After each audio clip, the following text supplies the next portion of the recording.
Hi,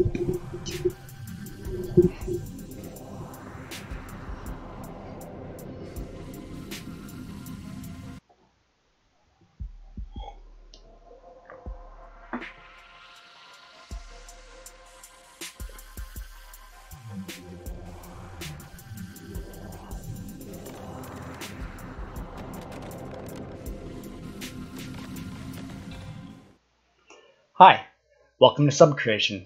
I'm Nathan, I'm an artist and a designer, and this channel is about creative process. Today we are going to be using GANs to generate art on a site I discovered this week called GAN Breeder. So I have a number of images already prepped on the site here that you can check out, and my plan is to spend a little bit of time using the tool, showing you how the tool works. Just realized I do not have my phone, which makes it a little hard to track. Hold on a sec. There we go. I have my phone. Dad, this is delicious.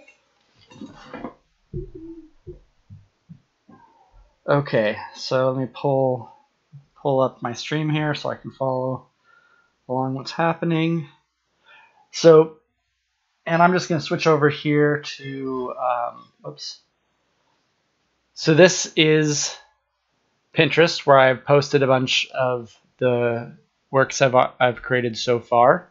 Not all of them, but I went through and pulled some of my favorites.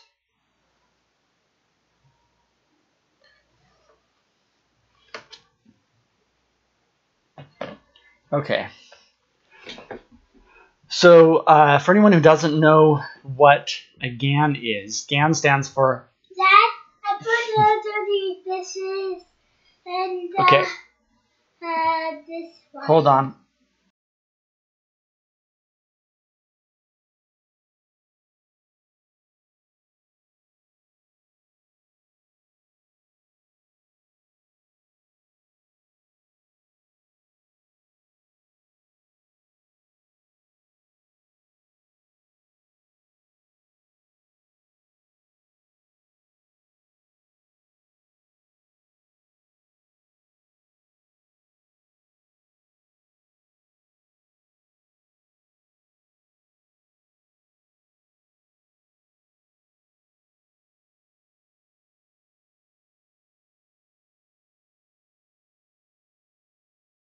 And I'm back. Okay, so we were talking about GANs. What I'm working on tonight is creating art using generative adversarial networks. So that's essentially a situation that's a new popular way for machine learning to work, where you have two AIs that are essentially competing to sort of attempt to outsmart each other. One is trying to create an image that is modeled off of, oh, I see Catlin's here. Welcome, Catlin. Thanks for joining.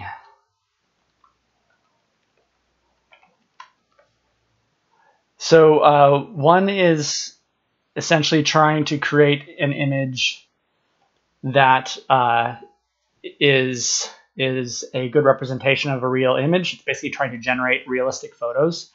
And the other is essentially an evaluator, and its job is to try to catch imposter photos. So it's trying to, essentially one of the AIs is trying to outsmart the other to create an image that fools the other one into thinking that it's real. And the one that's doing the evaluator is trying to figure out whether the photo it's looking at was created by an AI or whether it's a real photo. So when it's being trained, it has real photos, and it has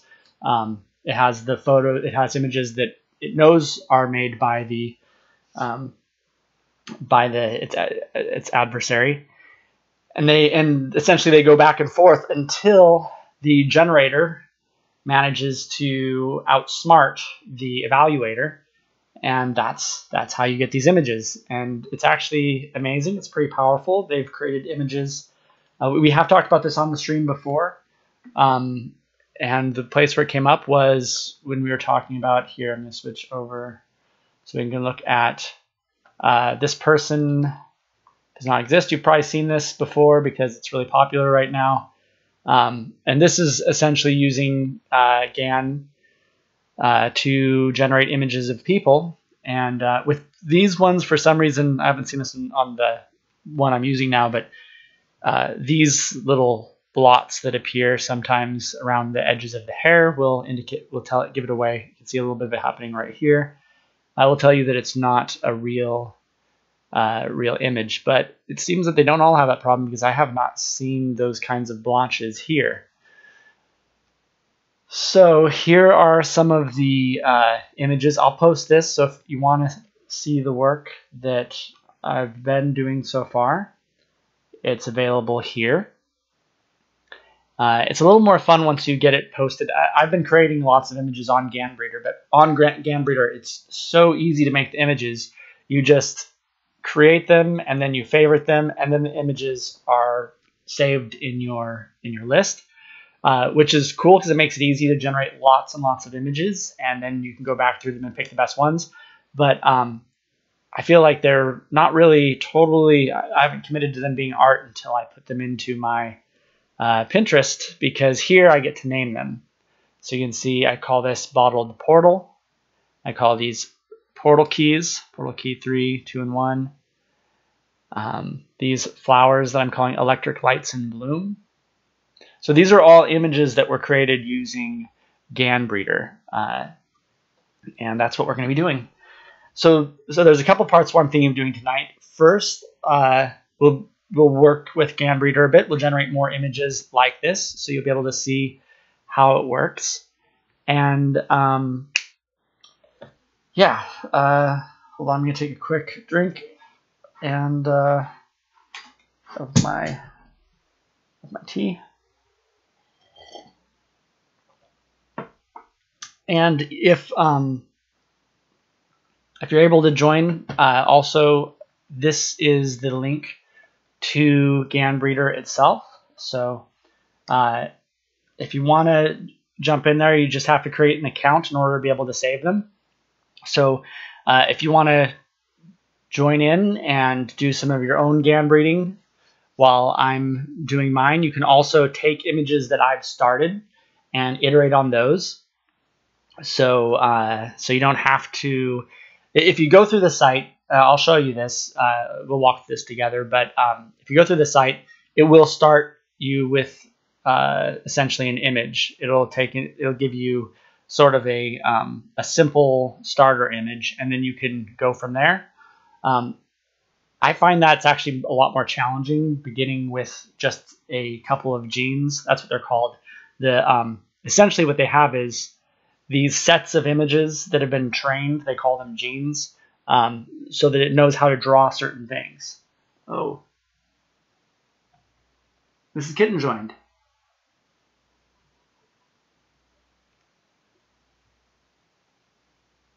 Hi, Mrs. Kitten. Thanks for joining.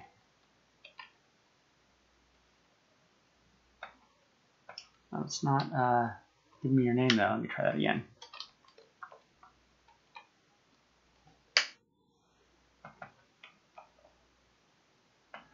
You're trying to follow along. Thanks for joining. I appreciate it. It's great having you here. Hello. Yeah, so I have the links there, and so you can follow through and create them like this. Sorry if I'm talking too fast, I'll slow down. I'm very excited about this. It's been a lot of fun, and it's interesting. Catelyn and I had a conversation about this earlier, about whether or not she's actually already on GANbreeder, and we were talking about whether or not it's art. It's actually an experience where you are effectively curating the art more than you are creating the art. So it's more like being an art director than an artist. And it's like you have a team of artists that are the AIs that are doing the work of creating the art for you. So yeah, that's essentially how it works. And I'll get into how we're doing that. But first I was going to say, just to give the overall picture of what I was thinking of doing today is, first I'll walk through how you create images with GANbreeder. There are some ins and outs to it. It's fairly straightforward. You can just get on the site, follow the instructions, and you'll be making stuff. But a couple of things you'll find, like a couple of warnings with it, is that even just from looking at these images you see here, can be easy to start out with images like this one right here. I find very disturbing. It's very easy to produce images that are kind of upsetting, the images that look really, really bad. And especially if you go in through this through the front page here where it has you pick an image, you can end up with very simple genes, and it can be very difficult to create anything other than what you're already seeing.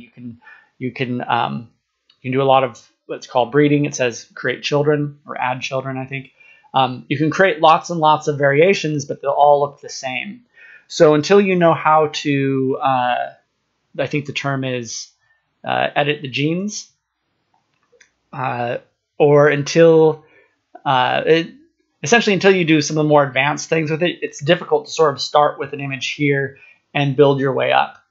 What you are going to want to do instead, I would recommend in the beginning, is go and find an image here in the featured images section, or you can go to one of the ones in my profile, which here I'll share my profile so everyone can create them here.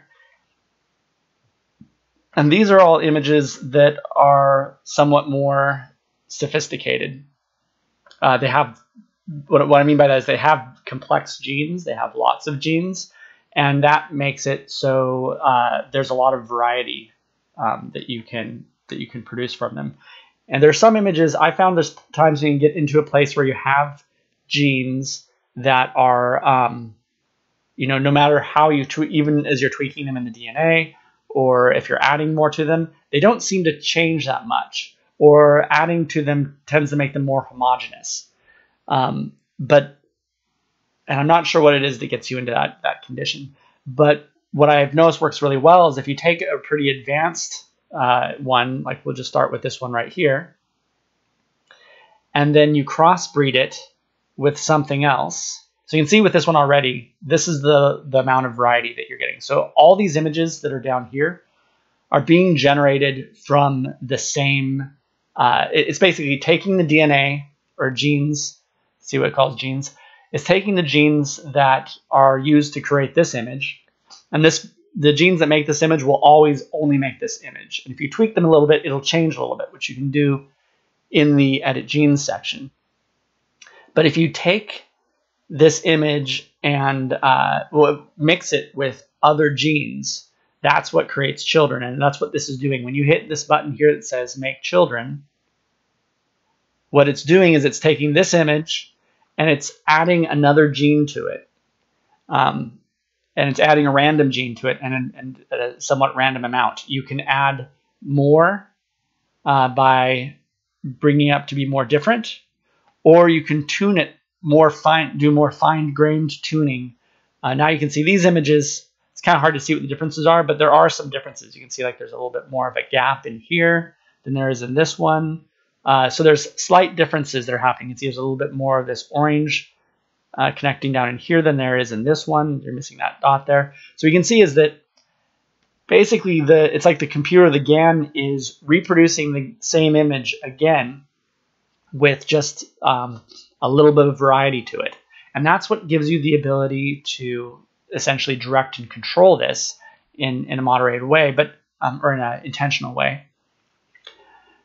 But then there's this crossbreed tool, which allows you to do something else.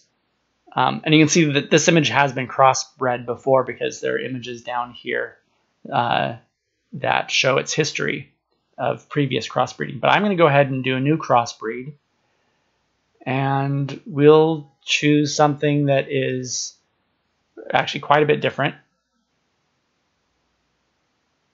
And so you see now what it's done is it's created a step.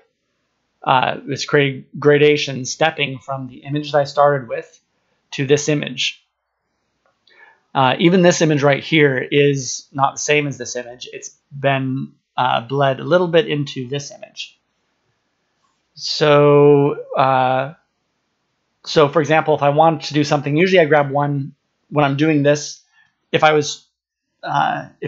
doing this to try to produce new sets of images, I'll pick one that's toward the middle. So now I have this image toward the middle, and it's going to start creating children. Hold on, I'm going to get some music going.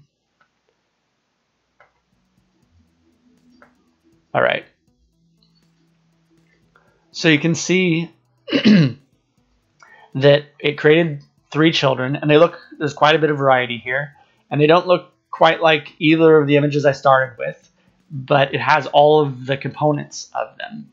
So if I keep generating, you'll see I get more of a variety. It's interesting, I have kind of like a blouse type thing appearing over here.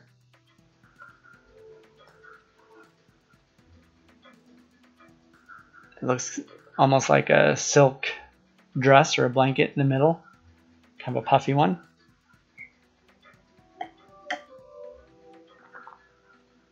More of these sort of feathery blooms. So you can see that what it does is as I'm creating more, and these are all set at the middle setting. Now if I want to get the image to look more different, like I feel like I need more variety in the images, I can do that. You can see we have one with a face appearing over here. Now, the thing about the way it renders faces and animals, sometimes I've seen it get dogs. People have done some pretty good dogs with them. But I've never seen a person that didn't look somewhat horrifying like this does. I don't know how well you can see that in the stream, but it looks pretty bad. But part of the way I want to think about this, and part of where I was heading with this tonight, is I want to not just use this to produce images and then consider them done, but to use it to generate reference that I could then go and produce entirely new art by doing. I could do a Copic marker drawing based on one of these, and then it's, it might be abstract art, or it might be if it produces an image that looks like the one where it's trying to create a person there, I can start with, if I liked everything in it, but I didn't like the face, I don't like this or the face in this case. But if I liked everything in this image, but it just needed to have a face that looked good in there, then what I could do is draw everything else around. I could, fill in the rest of the image in my other drawing, and then do a detailed face that looks the way I want it to look. Or the other thing I could do is I could create the image here in GANbreeder, and then we could, hold on. Then we could take the reference into another program, like into Photoshop or another illustration program. I was thinking of taking it into Medium. That's what I might do tonight, is create some reference art here, and then try to recreate it in VR. So create like a 3D model based on what I'm seeing there. Yeah, it looks very much like a horror movie, doesn't it? In fact, I'll make some more so that goes away. I noticed that you tend to get images that look like people much more. It's fine. I'm sorry. It's okay. So it makes when you have more variety, it's more likely to create something, to suddenly start seeing people showing up in here. Or sometimes, you'll see images that look like dresses, and then randomly you'll have, something that looks like a building. That happens because it's exploring lots of different genes.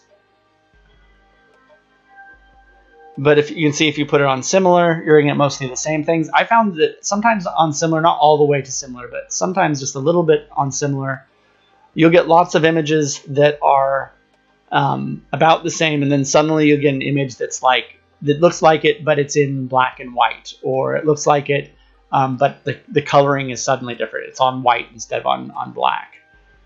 So that's kind of exciting when that happens. You get an interesting mix of images to choose from. So that's the way I'd recommend working with it to start. If you're just starting out now, I would go and find something that you like. These are some of the images I've been working on. I built these ones up here, these sort of strange fruit. The colors are nice and vibrant. Yeah, some of the ones that you can get, like, let's see, some of these more flower-like compositions, that's not quite one of them, but sometimes you get really bright colors in here. It can be tricky to get those, but you can get into places where they look very much like paintings or what else? You see this one looks a little bit like watercolor here. This one's also a little bit watercolory. So you can get those when you have what I was describing as the very complex genes. And that happens, you get more and more complex genes, especially when you breed images and select an image from the middle of the breeding. So, so that's why I recommend if you want to start and you want to get really interesting effects. This is kind of cool. This one turned out looking, to me, this looks like a kid with a Mickey Mouse hat on, but it's done as a chandelier. So that's interesting. You can see here's one example of a pet, sort of a dog looking thing that turned out not that it's not too disturbing. Some of the dog ones can be kind of disturbing, but and these aren't all mine too, by the way. Sometimes, like in this case, I happened to find this in the feed and I hit like, and so it gets added to my collection. I like some of these ones, these sort of outdoor type scenes. This looks something like a lantern and just like the tops of buildings with a little bit of foliage or something around it.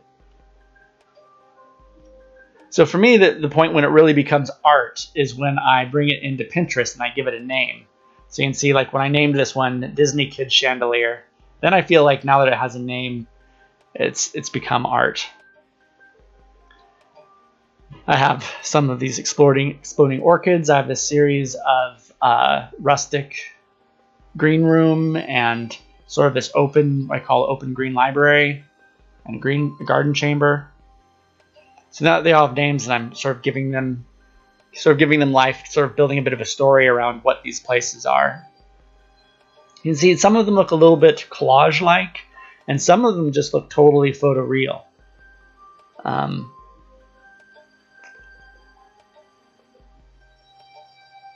This is one that's kind of interesting. Just turned out to have what looked to me like a figure with a sort of like a sharp pointed red head.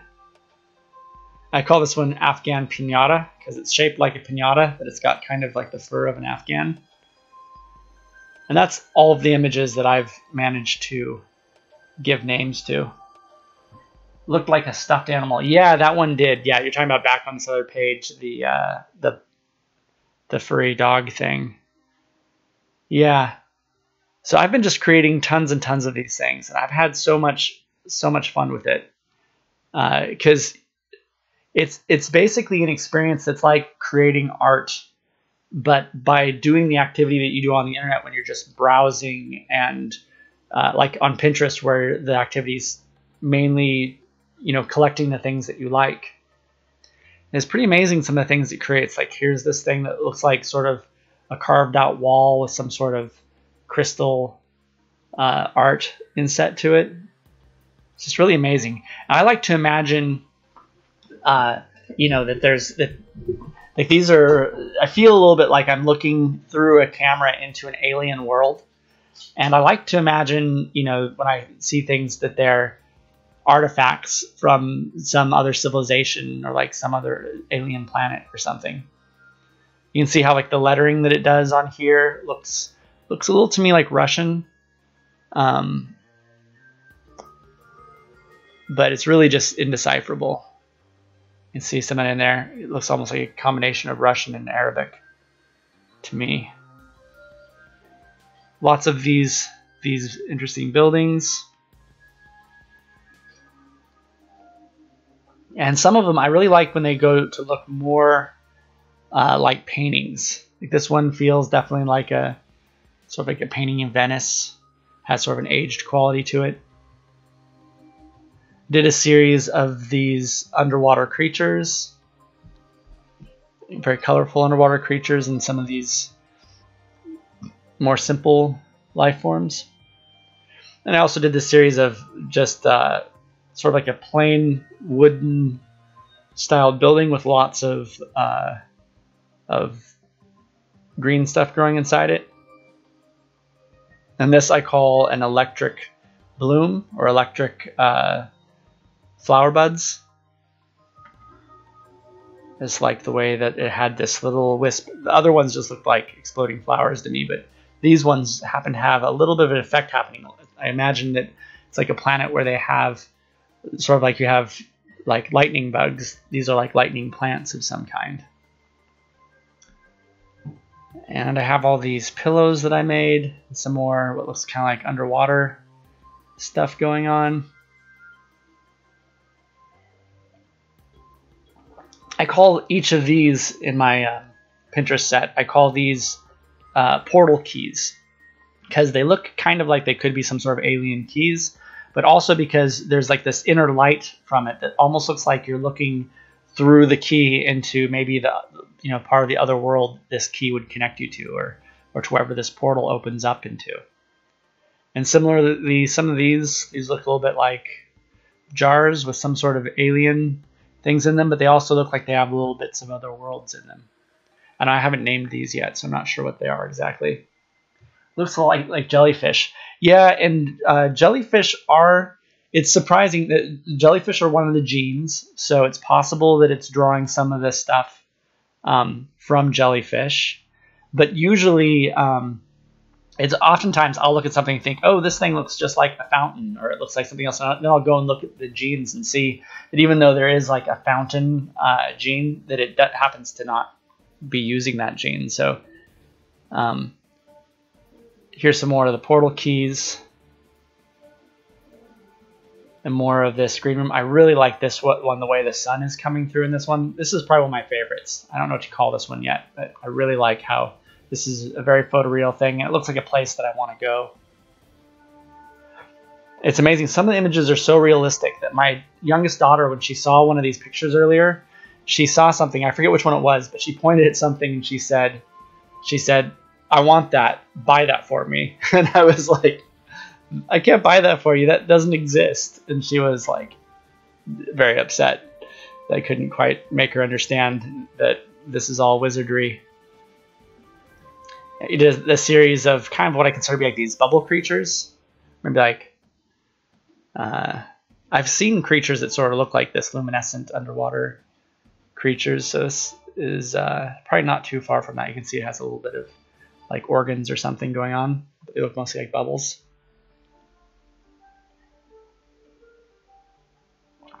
See, here's one that actually happens to have a person in it, and if you look at it close at all, it's unpleasant to look at. But I was thinking this would be a good one to, I could just paint over the face and put a more pleasant face in there, and this would be a great painting. All the rest of it is perfectly fine, and all it needs really is for the face to be fixed, and it also needs probably to have just 2 legs and have these legs shifted over, maybe sized a little bit better. But besides that, and then there's a whole series of these really impressionistic paintings. These look to me like potentially like these are parties. This looks like a group of women standing at a party with umbrellas or something. Here's one that looks like a young girl in a very bright dress, maybe at a fashion show. Obviously needs some work on the face. And here's some more of these. These look like parties where people may be dancing outdoors, or this is maybe a dance on a stage or at night. And here's some other sort of festival thing going on. And these look they have very much the surface of painting. This is a very nice looking chromatic scene here with very dark city behind. This looks a little unfinished. I feel like this is something that you could pull into a painting program and do more with. So anyway, my plan wasn't just to review all these. The plan was to do some more of this. You can see here's a pretty photorealistic looking image. But the plan is, getting back to this, I read that looking a lot like that jellyfish. But the plan is we're going to generate some images using GANs. And then hopefully, if you guys are still with me, maybe we could choose one together that I could either draw. I could draw it in pencil, or we could draw it with Copic markers, probably Copic markers if it's colorful. And then the other thing I thought we might do is produce some of the images in, this one's very bizarre. It looks like sort of like a woman standing here, but then from the chest up, it's a candle. So that's very much like something you'd see in a collage where somebody would take an image of something and put something else on it.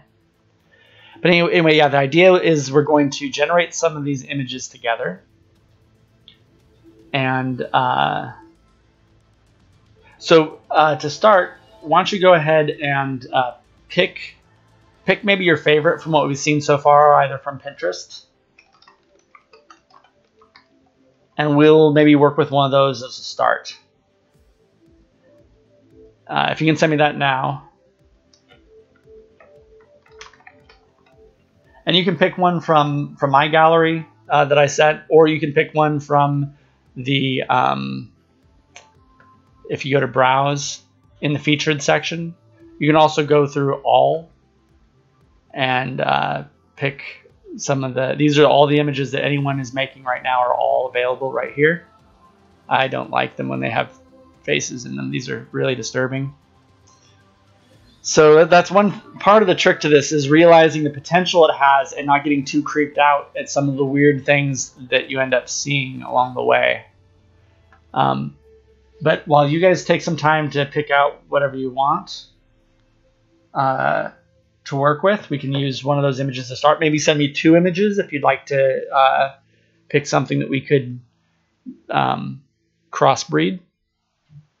Meanwhile, I am going to find something to start with. So that's interesting. That's obviously the Washington Monument right there. Some of these animals are kind of creepy. So I'd say my choices are down between, I kind of like this one over here, and I kind of like this one here.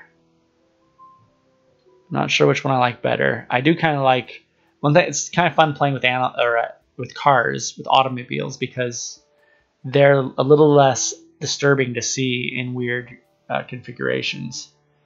So let me go ahead and take that one. We can generate some children here. They look a little bit more like planes.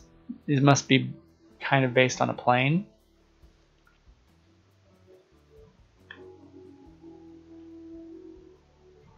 So what you do is you pull it up, you look at the images that it gives you. These are looking a little too similar. Actually, that one's a little different, but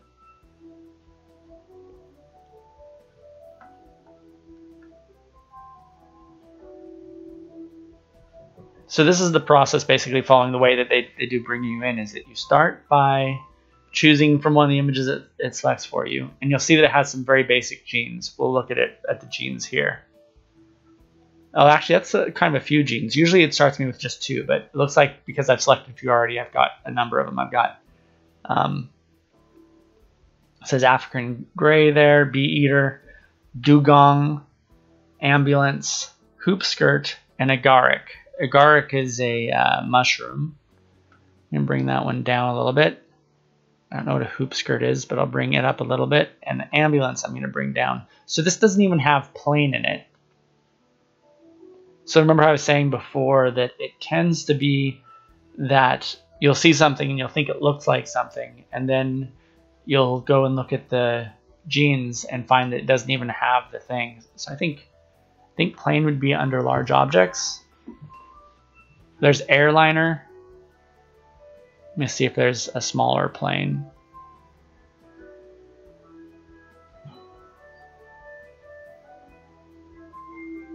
Police van. So if you create things that are similar, that's how you control it. If you really just want to make automobiles, like say for example, say you were working on making alien looking vehicles for an alternative, like a video game that's set in sort of an alternate reality. I'm going to go ahead and go with airliner here. Then what you would do is you would choose just things that look like vehicles, and what it'll make for you will look like vehicles. Okay, so that's the jetliner. Wow, that really adds, that took over quite a bit. It really just looks, it's just like a jetliner now. Like a very odd jetliner. So let's see what else we can add to this. So if you want it to get more complex, you're going to want to steer away from those things. Let me add a damselfly and see what that does. So you can see it's changed quite a bit by the addition of the damselfly. You can see it's not that obvious how it combines it, but you can see that there's a little bit of a pattern there that sort of resembles the damselfly. And if you want more variety here, pull that up and hit the number of... Okay, so it's interesting. It has the colors of an airliner, blue and white, some silver. I'm going to keep making children here, see what we get.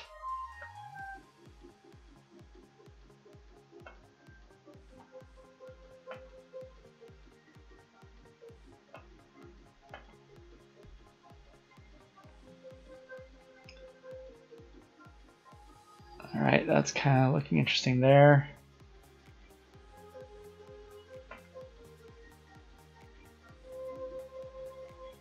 That's a little bit more interesting.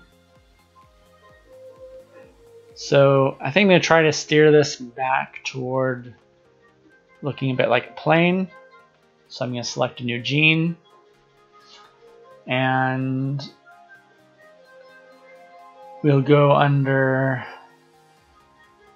large objects right here. And instead of airliner, which is already selected, you can't actually add a gene that already exists. It'll let you do it, but then it makes no difference. It makes no change.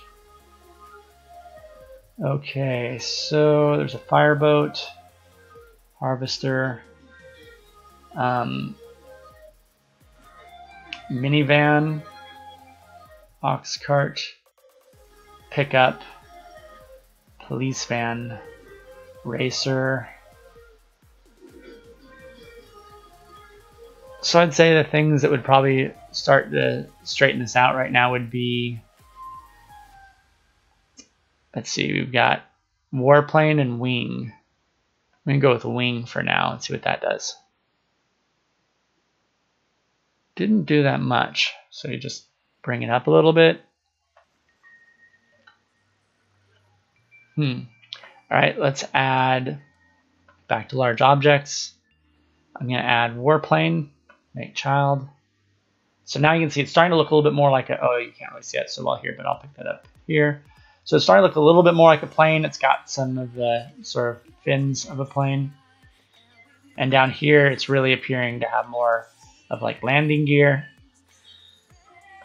So make more children and see what we get. This is interesting. So it's looking a little bit painterly instead of realistic, which means we may have ended up with no. All right, I'm gonna add another vehicle.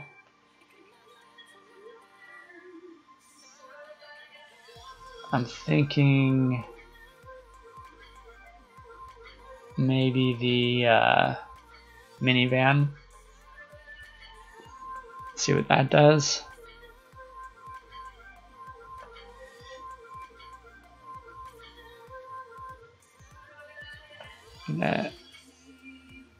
Going to bring warplane up, wing up. I'm going to bring minivan down.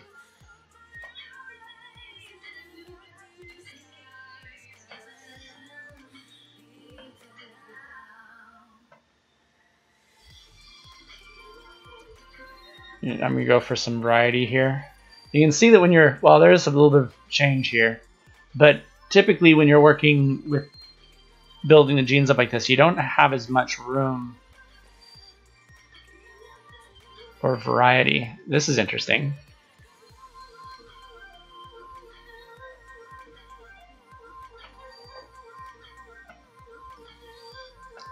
Kind of don't want to give up that cockpit that appeared in the middle there.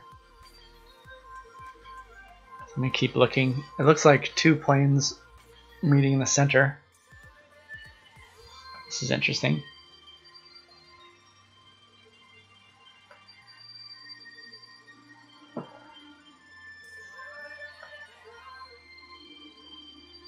And try to get some more variety here.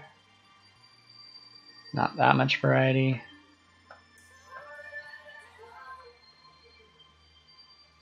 Let's see, I'm giving it my cockpit a little bit, but that's all right. Let's see what we get now.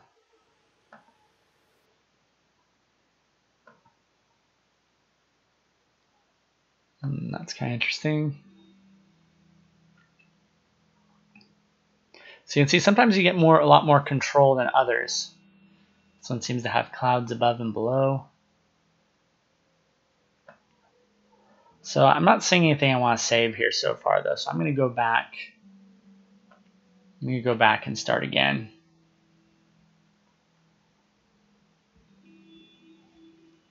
Most of these are pretty simple, not a ton to them.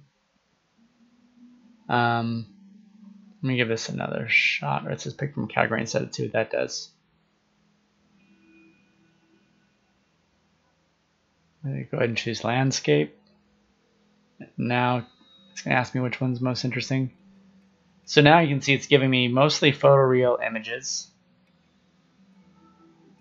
Got some geysers. These are really pretty simple. You go ahead and choose this one here, the mountain. And now we'll see what we get in the variety of. There's quite a bit of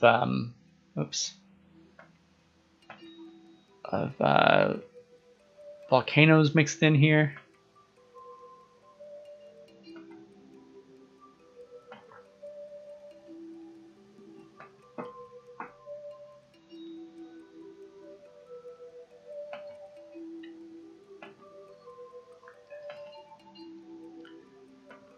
So really, you spend a lot of the time here just generating lots of images and trying to decide whether you want to keep them. One thing that I do sometimes is I'll find an image that I don't necessarily want to keep, but I might want to mix it in with another image.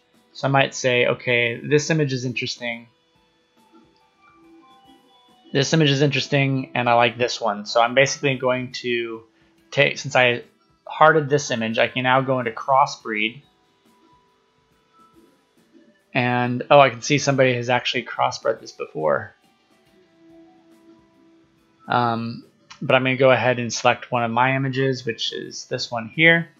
So you then can mix the image that you can mix this image with the image that you liked. Which brings us to, I'll take this one here. And that kind of fixes, there was something kind of weird going on with the second part of the mountain before. And this kind of takes care of that. Then you want to remember to go into, I'm going to go into my profile and unheart the other image because I don't necessarily want to keep that. Now that removes that from my set.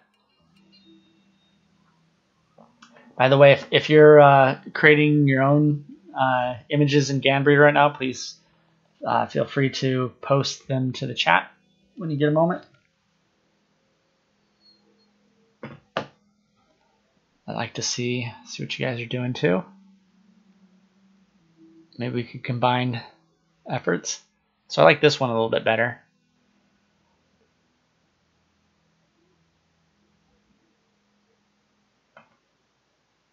Oops.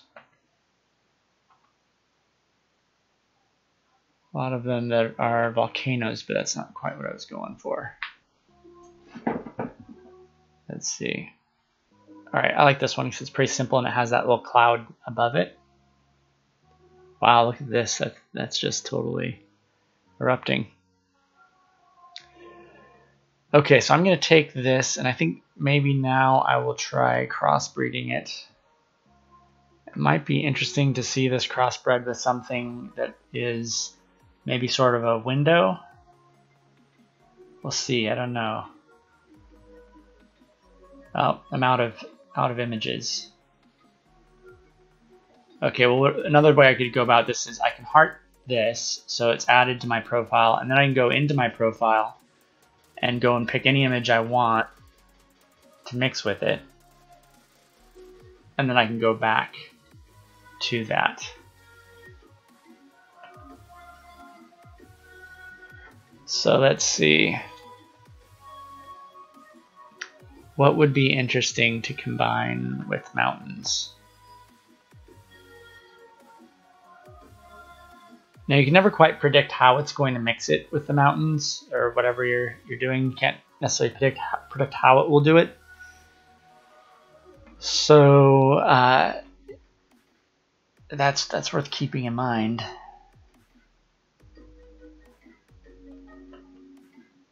I was thinking, I have some of these, here we go, some of these images that have like windows in them, those tend to combine in an interesting way with outdoor images.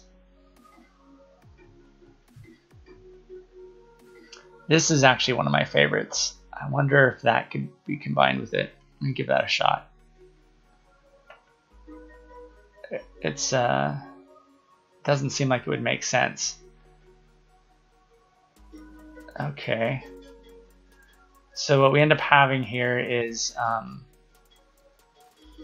it becomes this field, and then the field very quickly transforms into this daylight scene. I think I might go ahead and go with this one. I think this is kind of interesting. And now, oh, so here's where it gets kind of interesting. This one here, let me pull that one up. It's strange because it looks like reflection off of a lake or something, but this is a yard. Let's see what else we can get out of this one. Sometimes you go down path 2 and realize that what you did doesn't really make any sense, and it's not going to, or you end up in a place where the images don't have that much change. Oh, but this is interesting. I like what's happening there. And this was kind of what I was hoping for, was something where the combination of the indoor and outdoor. So here you can see I end up with a lot of these pyramid things from this choice. Oh, thanks, Mrs. Kitten. Which one were you saying is pretty? Is it the one I was using as a combination? I think I'm going to go back a little bit because I think that one wasn't the best choice. Let me go ahead and make more the options at this size, make this level.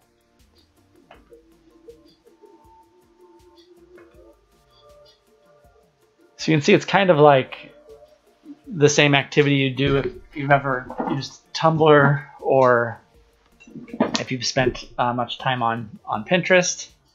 The activity is fairly similar to how you do that. You're essentially looking through lots of images and choosing the ones you like. The difference is that these images are being generated in real time by the GANs, and the work that you're doing is essentially trying to make sense of images that may not make sense at all. And so if you see something in an image that you think makes sense, you can sort of pursue that and see if it comes into focus. So, like in this case, in this image, I like what's going on with the floor here. I like the trees. That sky is not looking very good. And this bridge with like a tent over it thing, I don't know what that is, and it kind of ends oddly over here. So I feel like this image, if I wanted an image that's closer to this, so right now it's creating lots of images that don't look like much of anything. This actually looks a little bit like inside like a restaurant or maybe a church or something. But if you, so yeah, by pulling it down to similar, now it'll make lots of images that are like that first one, and then you can see if it fixes the problems that you're seeing with the image that you have up here. So you can just keep making more and more of these and just hope for the best. Of course, you could always take it into another program and fix some of these things, like in Photoshop.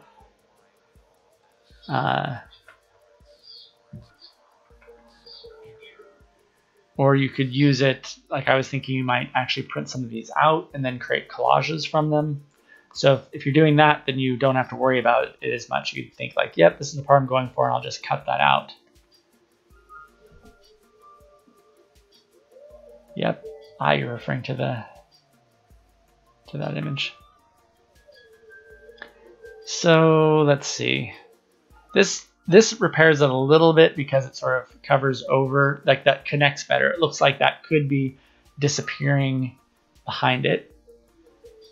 It's interesting, these trees seem to be up on some sort of artificial platform or something. Or maybe there's a dock there of some kind. Maybe this is like a lake that has dried out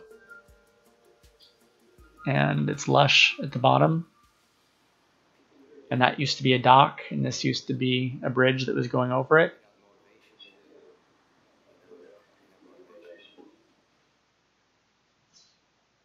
So that's essentially the work of this, is figuring out, making sense of it and trying to tune it until it really does make sense. And sometimes you can only get it so far, and then you just sort of accept it where it is. This, I think, is maybe close enough. I don't like the way this is turning, like there's some sort of blue. It just looks like bad exposure up here. But nonetheless, I'll take that one as it is. So let's see. So if we want to get to the point where it's really looking like a painting, we can do that. I'm going to go ahead and look for some more sort of extravagant images that are already starting to do that. You can sort of see like these images here doing a bit of, they've got quite a bit of flair, and these were all generated from the same gene set, and yet they're very different. So this is like a very rich gene set that has a lot of interesting colors in it, where it's possible to get into gene sets sometimes that no matter how much you produce from them, they look more and more. Oh yeah, you're seeing storm clouds up there at the top of that image. Yeah, I kind of saw it too. So these, you can see when they have these sort of bright exploding colors, you can usually do quite a bit with those. Kind of like this one in here. But I'm going to keep going a little bit further and see if I can find something. Or you know what? I think I'll actually go to the main gallery and find something that is well developed.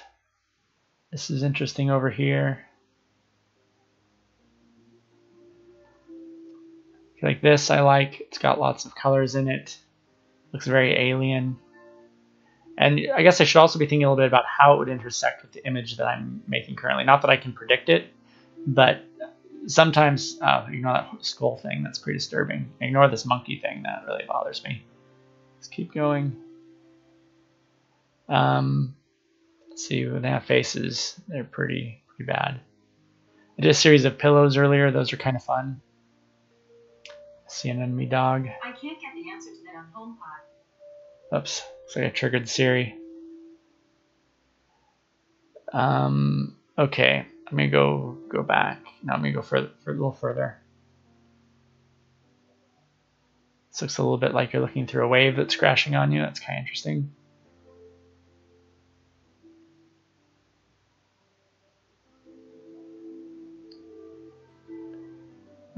I think there was an image on the first page that had the complexity I was looking for. Maybe it was the second page.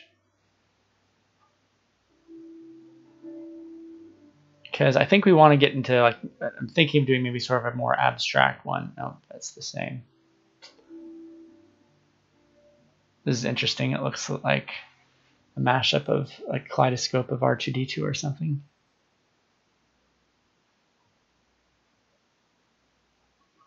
Let's see what we can do. This is interesting. Sort of like a box head character walking along.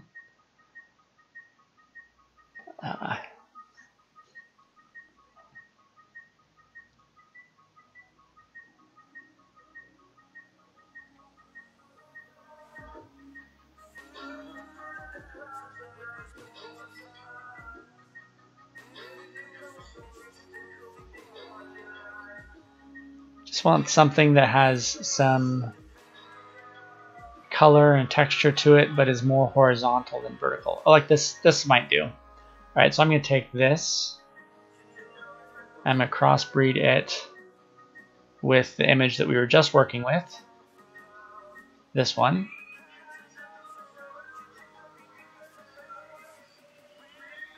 So you can see this one is the most like that one, and then we have these ones. I'm going to go with the one that's right there.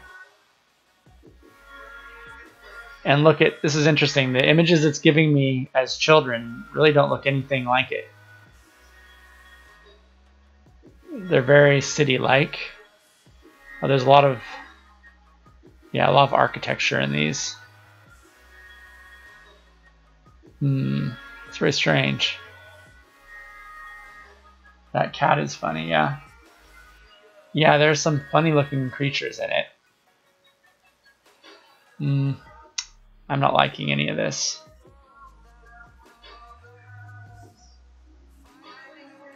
I'm gonna try crossbreeding it again. And this time I'll breed it with something that has a lot of bright colors to it. I'll go and just do that.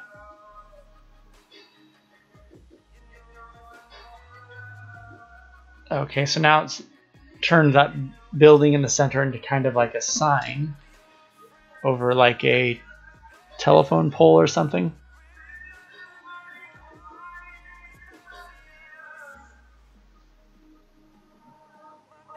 Let's see.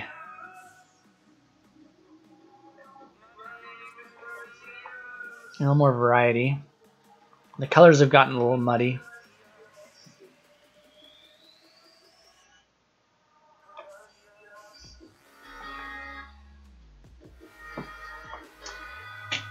I tend to see a lot of these when you get this very high. This looks kind of like the organ, which is one of the seeds.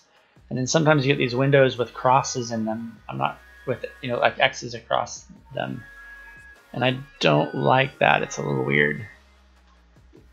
So I'm going to come in here and I'm going to mess with some of these values. Sometimes if I have, I think, interesting seeds, but I'm not getting a very good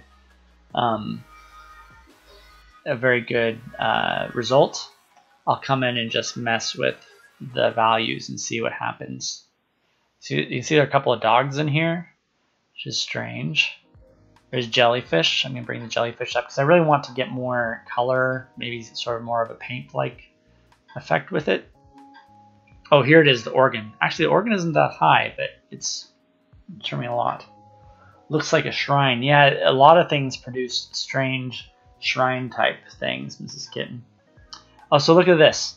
That's very different. Look at how far we went from this to this. I think that's because I brought the digital clock up quite a bit. I'm going to bring it up even more. And I think I'll maybe bring up the starfish and see what that does.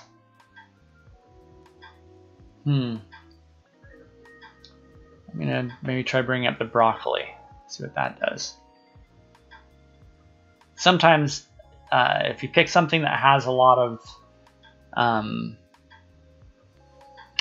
know how to quite describe it, that has texture to it, or has, I don't know, like sea anemone, for example, or daisy actually is one of the best ones that will tend to make things have more detail emerge.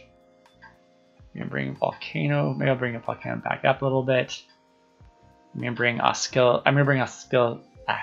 oscilloscope up quite a bit. See what that does. I'm going to bring both of these up more. I'm going to bring up cell phone more. So looking just way overly simplified. I'll bring up fountain. Fountain's a good one. I'm going to bring jellyfish up. Flamingo's good, usually for getting more color, it seems like. Not much is happening. Okay, I'm just going to go ahead and choose one and start. So you can see how it's interesting that sometimes, even with a lot of seeds, you end up with a lot of genes, you'll end up with an overly simplistic result.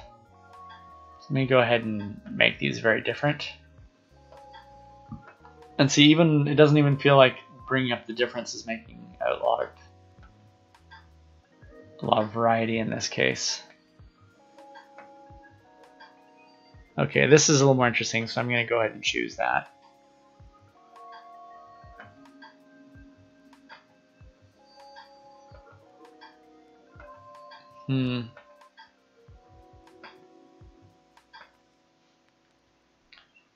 Alright, I'm going to just take another one, and then I'm going to edit the genes again and see if I can get something more interesting going on here.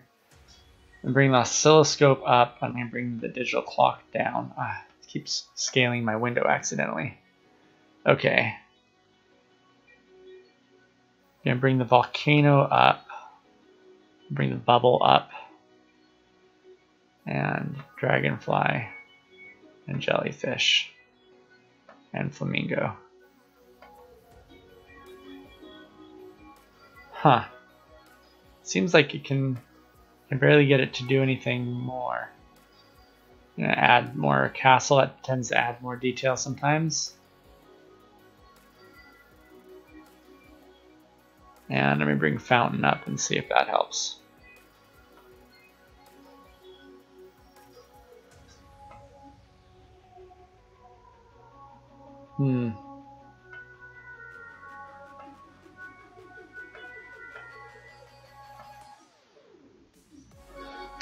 Okay, it got a little bit more interesting here. A couple of things are getting a little more interesting.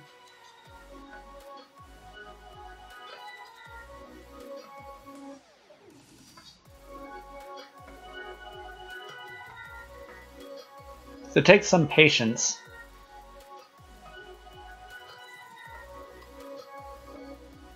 Okay, that is the most interesting thing I've seen. So I'm going to go ahead and choose that.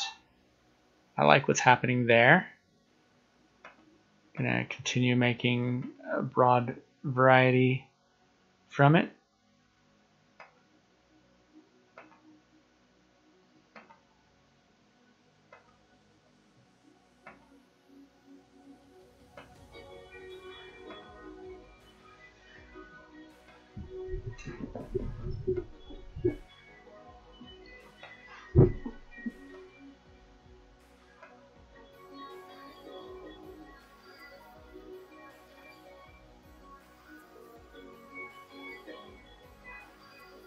I like this, so I think I might mix these two. I might mix all three of these. I'll start with this one and this one. And then I'm going to go ahead and just go right into crossbreed. And I'm going to crossbreed this one first.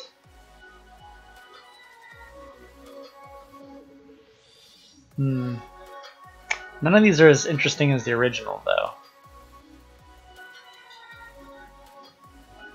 I'll go ahead and take this anyway, though. Because you can always go back, right? So, going to crossbreed to this one. This one I can maybe take more from the middle. And the hope is when you crossbreed like that, although that's kind of, I almost call that inbreeding because you're breeding images together that were used to generate them, and so you end up with less. Ooh, that's different. So you end up not being able to get as much of a combination. It's more like you're fine-tuning them when you put images together that were already generated from each other. That's kind of interesting.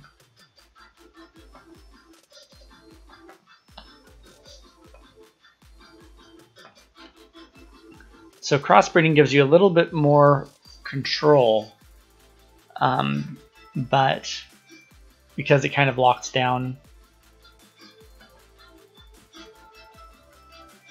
some of the details. So this is interesting here, kind of like that.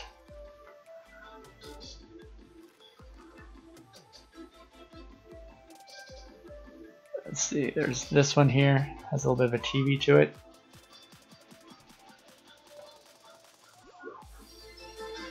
Okay, so let's go ahead and did I ever save? this was the more interesting one. So I'll go ahead and take that one. Now we'll go to my profile and we'll see the images we've been adding. I don't know if this one is quite interesting enough. Let's try editing it more. There's something about it that bothers me. You can add specific genes, so I'm going to go ahead and choose. Oops, am I on the? Looks like I might be. I'll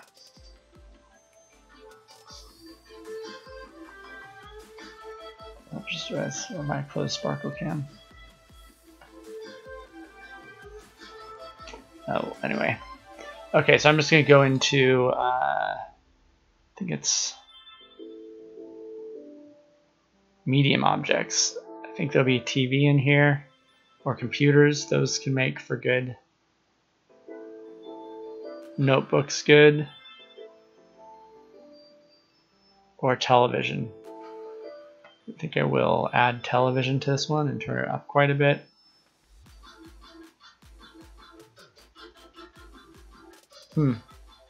That reined it in a lot more than I expected. Now it just looks like a living room. Okay, I don't think this one has that much potential. Actually, maybe this always looked a bit like a living room.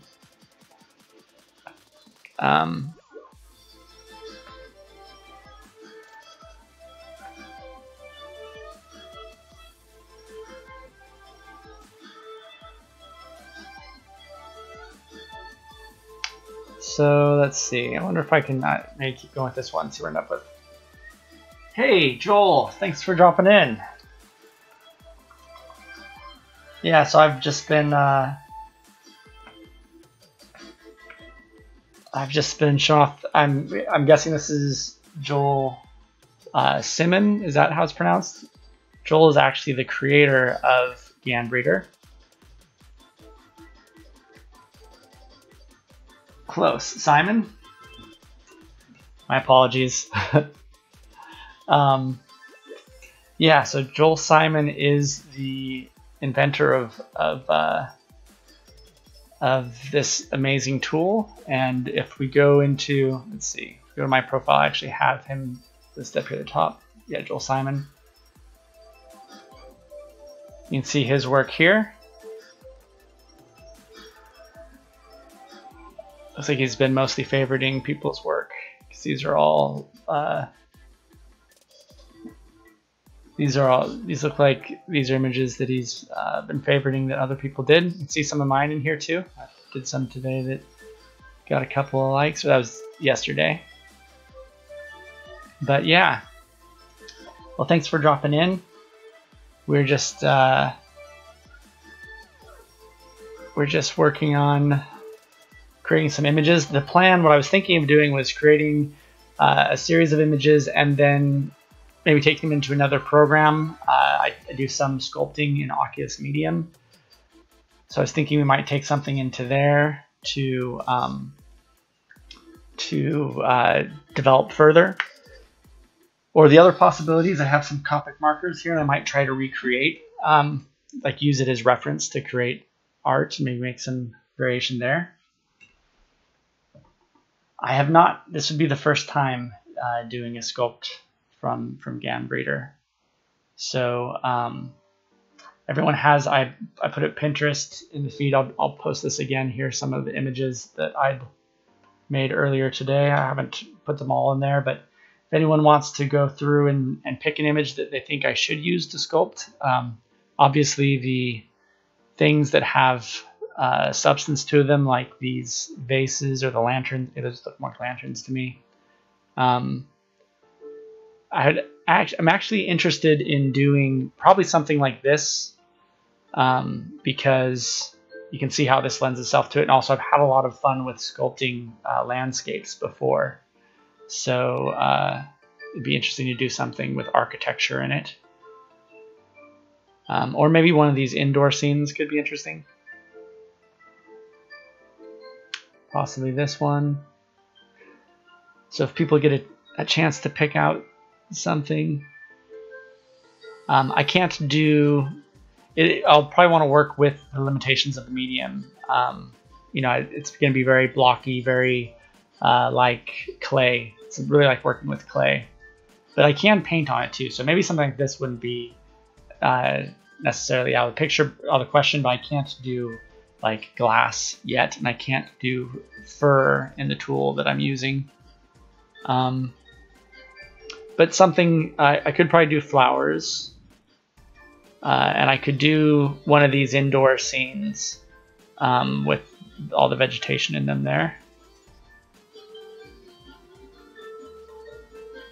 And there are a bunch of vases if you look in fact, maybe since our goal is to ultimately end up in VR, I'm going to go back to my profile, because while these are actually really interesting, the digital artifacts that are happening there, they are not going to lend themselves to this landscape. I might be able to do, but it's a little, I don't know, it's a little boring.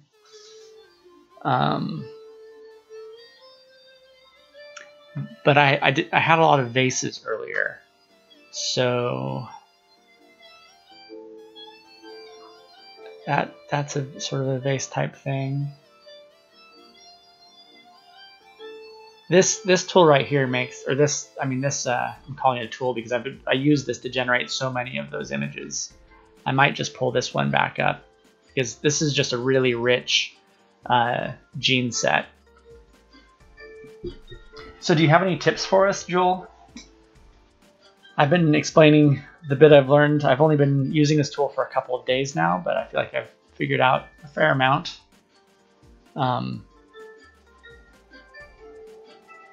So here we have sort of a vase.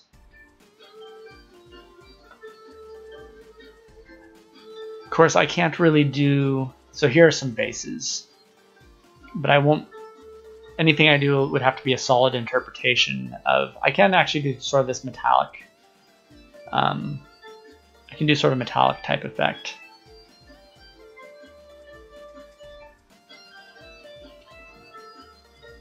This is quite interesting. I think I'm leaning right now really toward doing this one, something like that.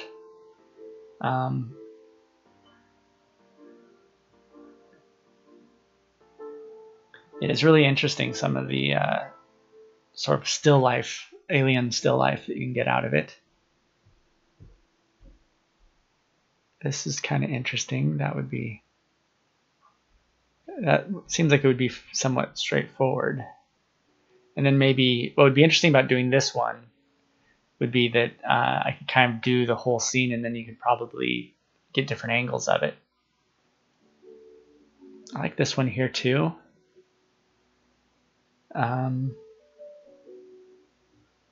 Like this kind of thing I could probably reproduce to some extent, but it's not going to look as interesting when I do it as it does from the GAN tool. Not really. You seem pretty good at it already. Oh, thanks. Yeah, I've been having so much fun with it. I can't tell you how much fun it's been. I've been a little obsessed. And this is another example where, like, the thing I really like about this image and this one is that it looks like a plant that has some kind of like flame or electric light effect happening on it. In this one in particular, it looks like there's some kind of, like, it's maybe like a plant version of like a lightning bug or something. I did notice it's hard to edit genes when there are a lot of genes because each one only makes up a small part. Yeah, I've noticed a little bit of that too, where I've gotten a lot of genes and then it seemed like, I wondered if as I was tweaking it that it wasn't noticing, like the changes didn't seem to be happening as much. That kind of happened with what I was doing just now, the digital thing. It got to where it had a very simple image it was producing, and it seemed like, yeah, I don't know. It seemed like it was. These are. Now this kind of lighting effect is really cool, and I wouldn't be able to reproduce that in my tool. So I'm probably gonna want to pick something that is more architectural. And I should probably pick. I'll probably pick a series of things. This is really interesting. I like this. I played with this. I tried to create more of this. I thought it was interesting how you have kind of like this, what looks like maybe an indoor mall, or maybe inside a train station. And then there's this very colorful thing happening in the middle, like somebody has a like a cart out where they're selling blankets or materials or something. But this was an outlier. I've noticed that once in a while. You'd be working on something and suddenly you'll have one image that looks very different from the rest. And you'll drill into that one to try to make more like it. And you'll see that it just makes more images like the other ones. It's sort of like it's an extreme case.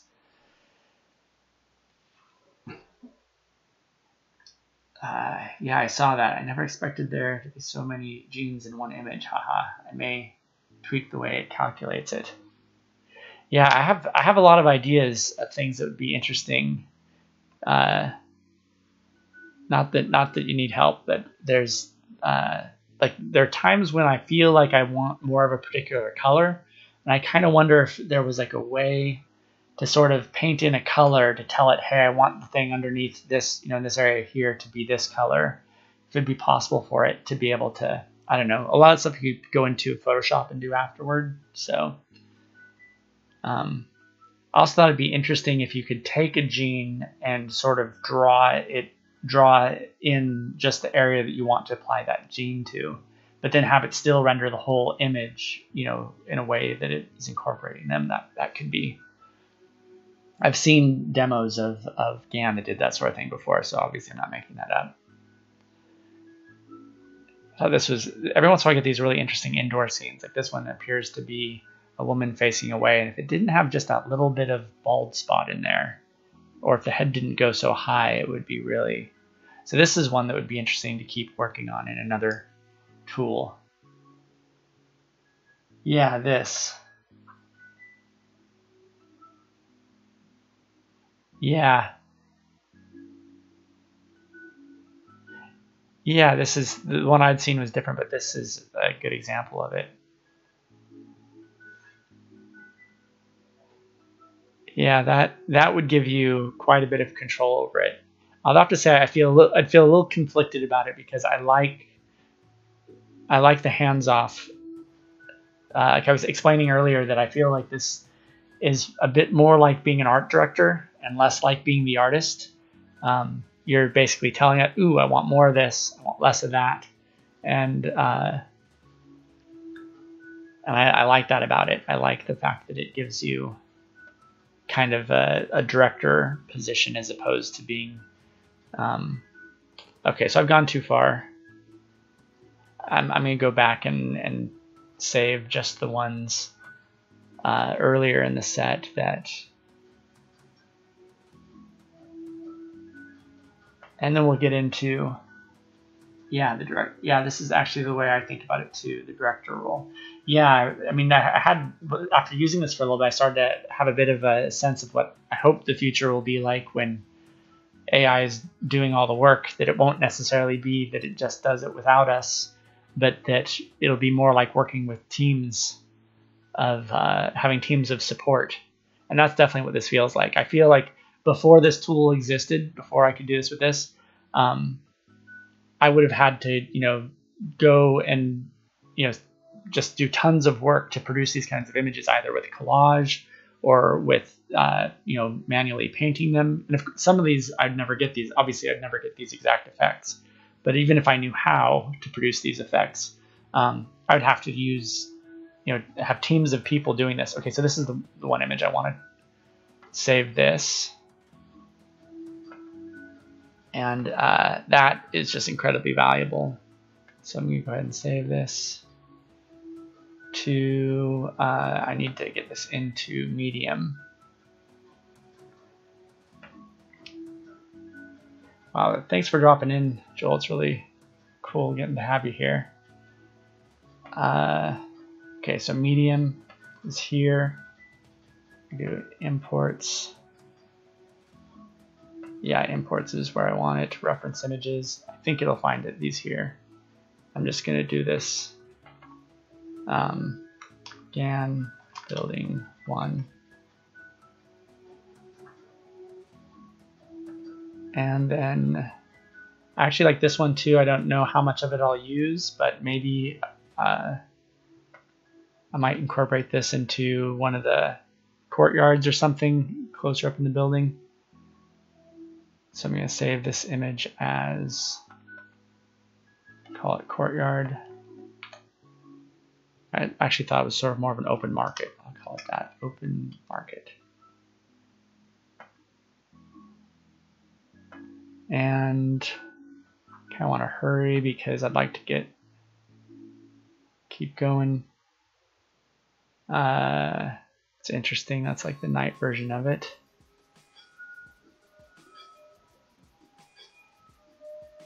Okay, I got to go back one more page on my screen. Okay, this was one of the ones I was thinking of. So I might mix elements from multiple of these. We'll see. I'll call this. Oops, I forgot the GAN marker on that one, but we'll say GAN architecture.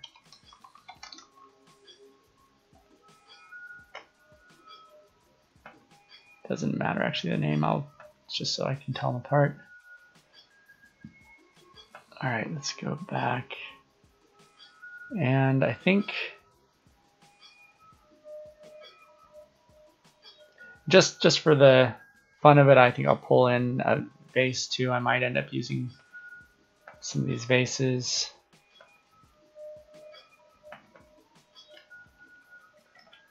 I'm looking forward to the Pro version, which is going to have high-res images.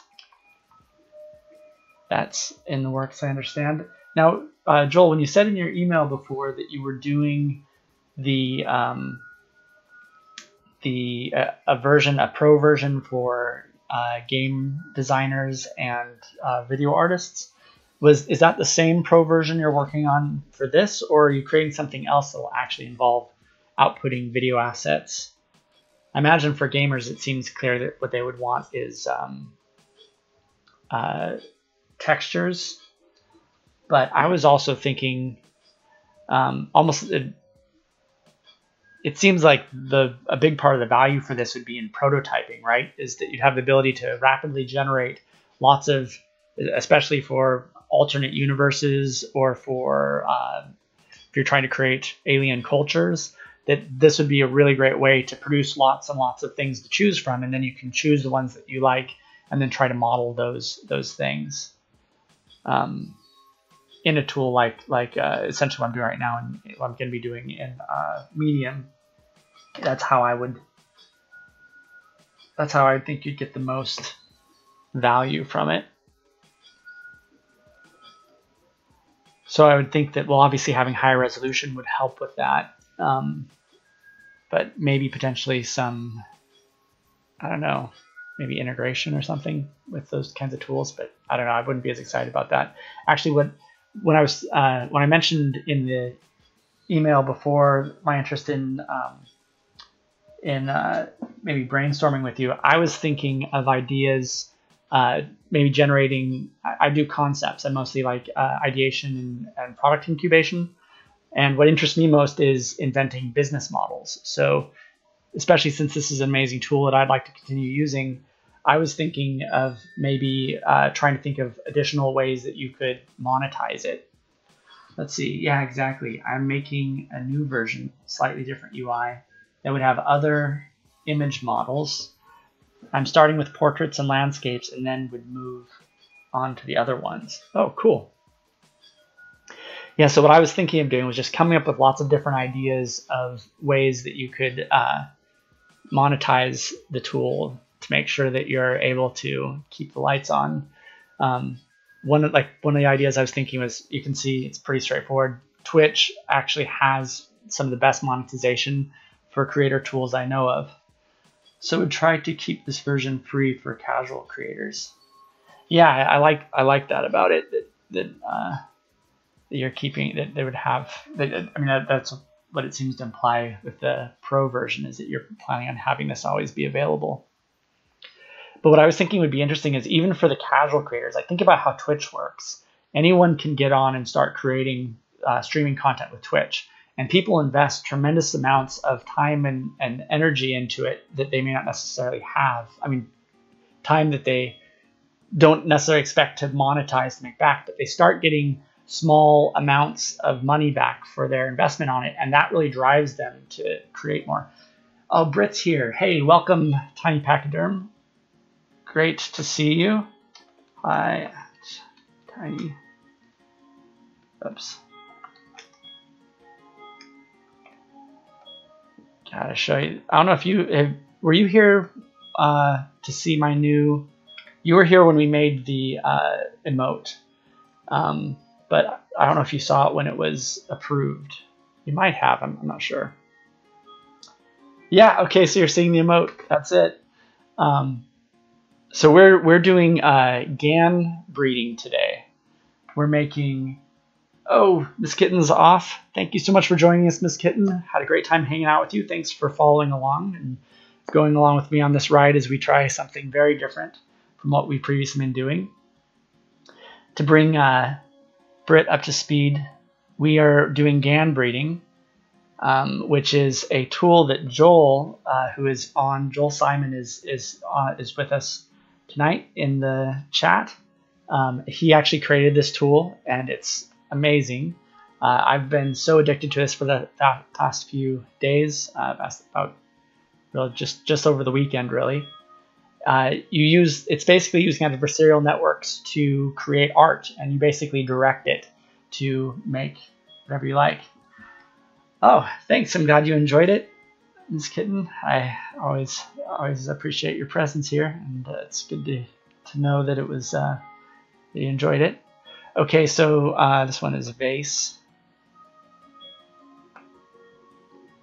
So these are images that were created. Here, since Britt just dropped in, I'm gonna drop the links into the stream again.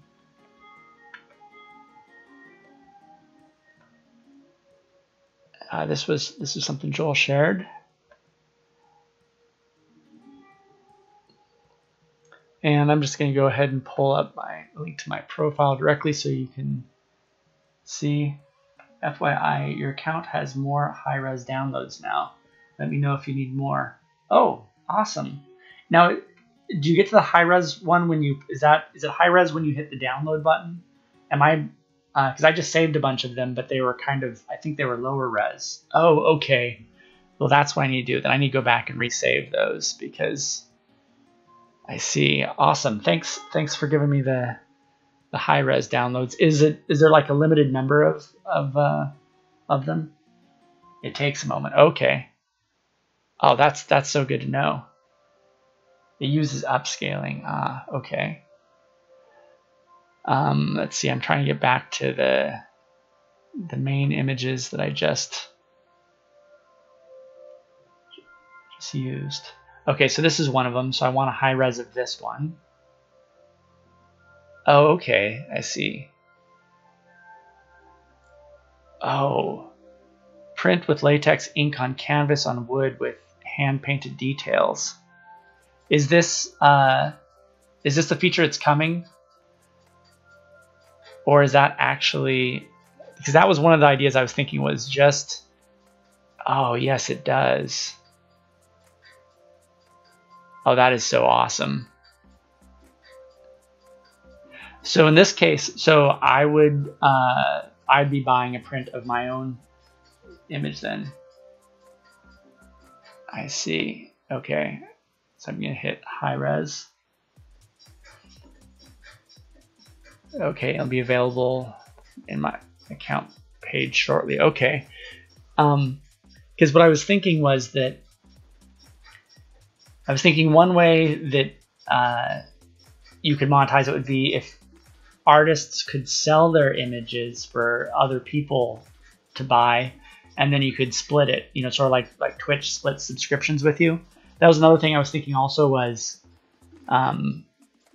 some sort of feature where people could subscribe and then they might get, I don't know, you'd have to have, well, there are lots of different ways to do it. I was thinking maybe something similar to points where people could pay money for points that then could be used to cheer on people that they like, to see them, to get them to produce more of their work. But yeah, I can see how you have it in mind to be a more casual tool. Oops, I meant to go back to my previous And with it being more casual, a lot of the kinds of monetizations that I was thinking of, where you try to motivate people to produce more content on the system, might not work as well.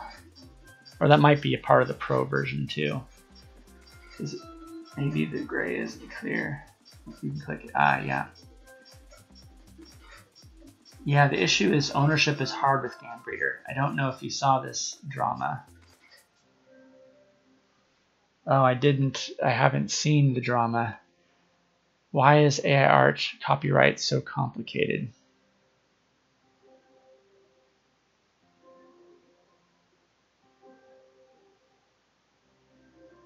I'll have to read this in detail later. That sounds like interesting. Oh, there was a incident with GamBreeder itself, huh? Oh wow, I'll have to read up on all this. I'm very fascinated with this. So you've had some issues already with people claiming having issues with how.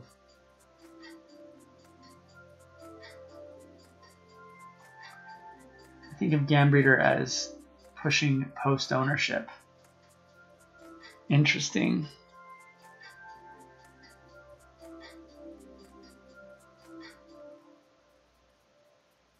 I'll have to read this all in detail. Appreciate you sharing the link. I'm going to try to get back to creating.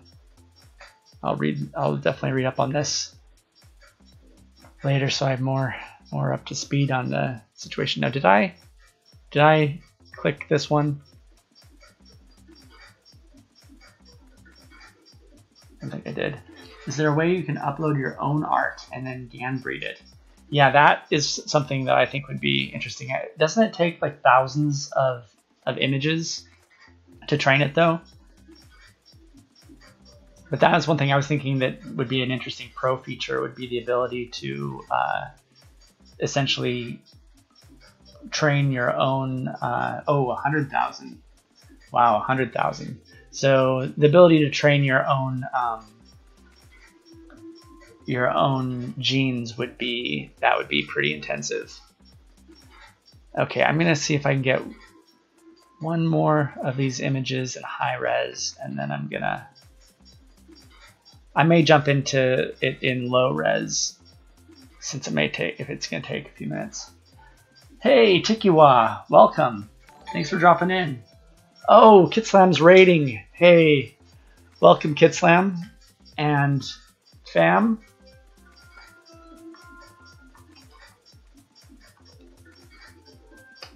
Thanks so much. I appreciate you guys jumping in. All right, I've got to recap a bit what is going on here. We're going to be doing some sculpting here in a minute, but before that, we have been generating art with this tool called GamBreeder. So let me give everyone the link to this. Actually, first, I've got a tradition I need to do, which is pulling up Kitslam's. Let's head over here to Kitslam's channel. Let me pause this for a moment. I must be lagging because I'm still seeing your okay, so I'm going to go into your clips. This is a tradition that I took from Russell Stewart, so full credit to Russell Stewart, but we do a quick review of the clips when we get rated. And I'd prefer if somebody could actually send me a clip that they think is the best of, preferably something that's funny or interesting in some way, whatever. Obviously all clips are usually interesting, but if there was like a moment that we missed that we should catch. You got it? You're on it, Tikiwa? All right. Yeah, go ahead and post that here and we'll pull that up. So usually I would be asking Kitslam what he was doing, but I know because I was on the stream a bit earlier, Kitslam has been doing scribble art, which is really interesting. He starts out sort of scribbling in the areas. I believe it's color pencil. And then he's doing these with cartoon images right now. And then he goes in and sort of does the outlines to it. So it's a very, it's a different approach. It's very fast. Let's see, waiting for Tikiwa to pull that up.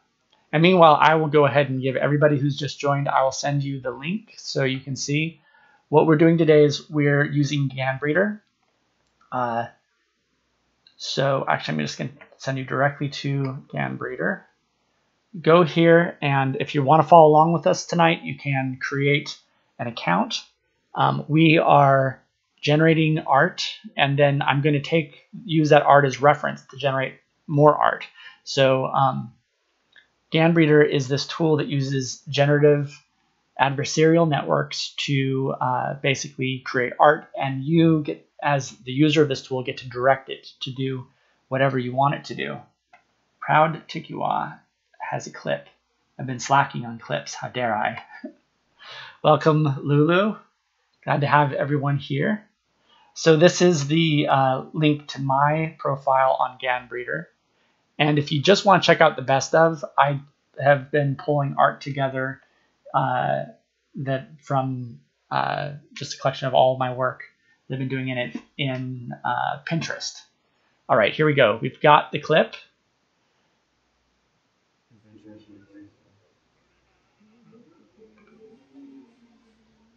Can everyone hear that?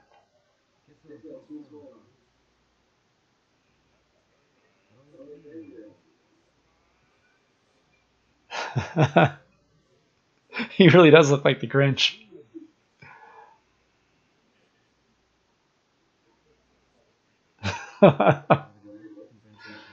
You guys having fun? This is from a while ago, isn't it, though?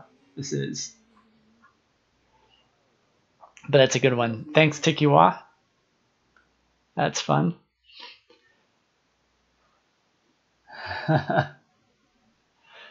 Yeah.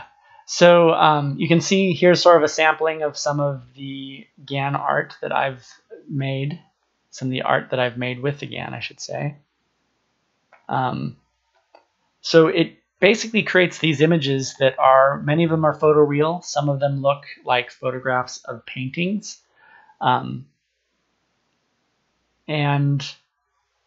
haha, I enjoyed that stream. Kid Slam, there you are. Welcome. Thanks so much for raiding tonight. We're having fun here. We're doing something very experimental. I think I mentioned it a little bit when I dropped in your stream earlier. I've been addicted to this tool called GANBreeder, which was made by Joel Simon, who is here in the chat. Or at least he was earlier. I don't know if I haven't seen he's been able to follow since we got the raid, but we were talking about his tool, and he's currently working on a pro version of this. And what we're doing with this tonight is we're using it to pull out some of our favorite images. I'm going to take this one here, this called the Forgotten Forbidden City here. It's kind of like a monastery. And I've got a couple other pictures of architecture, like this one over here, called Tropical Victorian Building. And then some of these indoor buildings. So I'm going to be pulling these into Medium. I'm going to be doing sculpting, Oculus Medium sculpting here in a minute. And the idea will be to use images generated by GANs for reference, but then to create a three-dimensional model based off of that. So I'm thinking mostly connecting here the Open Sunday Market and the Victorian one. So I'm going to go ahead and go into here. So if you go to this URL, which I posted, ganbreeder.app, you can create profiles. And you can basically, I'll show you really quick the basic gist of it. One of these tools is a little bit easier to, or one of these images has a really diverse gene set and just produces so many images so quickly. Okay, I've gone back too far, sorry. Okay, back to the top. I have one image here that just produces so many images that are so diverse. I just love it. Okay, here it is. This one right here. This image itself, I didn't think that much of it when I picked it, but it makes so many different images. Here you can see some of the images that I've generated from it. All of them are so different. Like the variety in here is incredible. You'll see if you get into the tool and start using it that when you, oftentimes you'll have a very narrow gene set, and that means you can generate lots of images, but they all tend to look pretty similar. But these look just amazing. They just so many different. It makes lots of vases. Here you got some sort of like exploding wax candle thing going on. See this very ornate decorative piece. These are all images. None of these things exist in the real world. They are being made entirely, but hey, Joel's there. Yep. We have summoned him. So Joel is here. And I was hoping to find maybe another vase. This is a pretty good vase right here. I have a version that's sort of like this though already, which I saved. So you can just keep generating these, and then when you're ready, when you want to create something new, if you, as Joel was saying, sometimes if you get too many genes, you'll get to a place where an image won't want to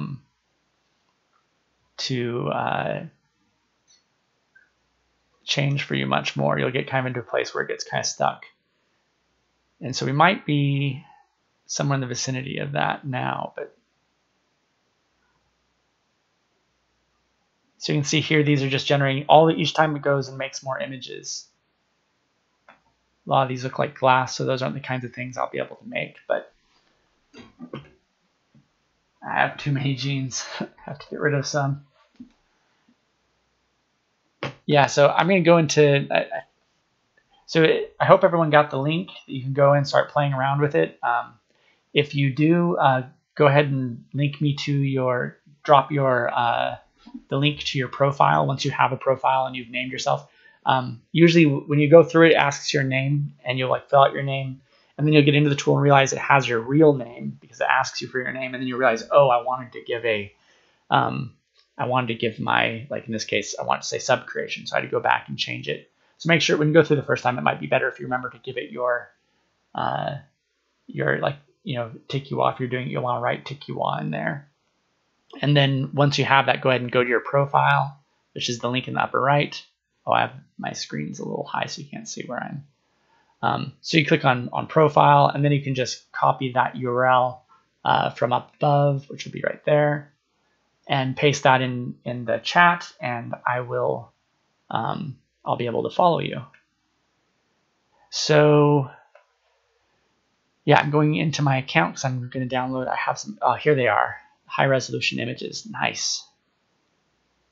Oops. I think I just want to save image as. I think that's it. Or if I click on it, does it take me to the? Yeah, that just took me back to the image itself. So this must be the high res. Okay, so I'll save this as, save image as. Oh, it's trying to put it in here instead of in medium. Let me get into medium. Medium, imports, reference images. Oh, okay, I was there already. Okay, so I'm going to call it, this time I'm going to call it monastery because it looks more like a monastery to me. Monastery. I'll probably rename that on. And then save this one, save image as. I was calling it Tropical Victorian. Okay, so there I have some higher res images to work from.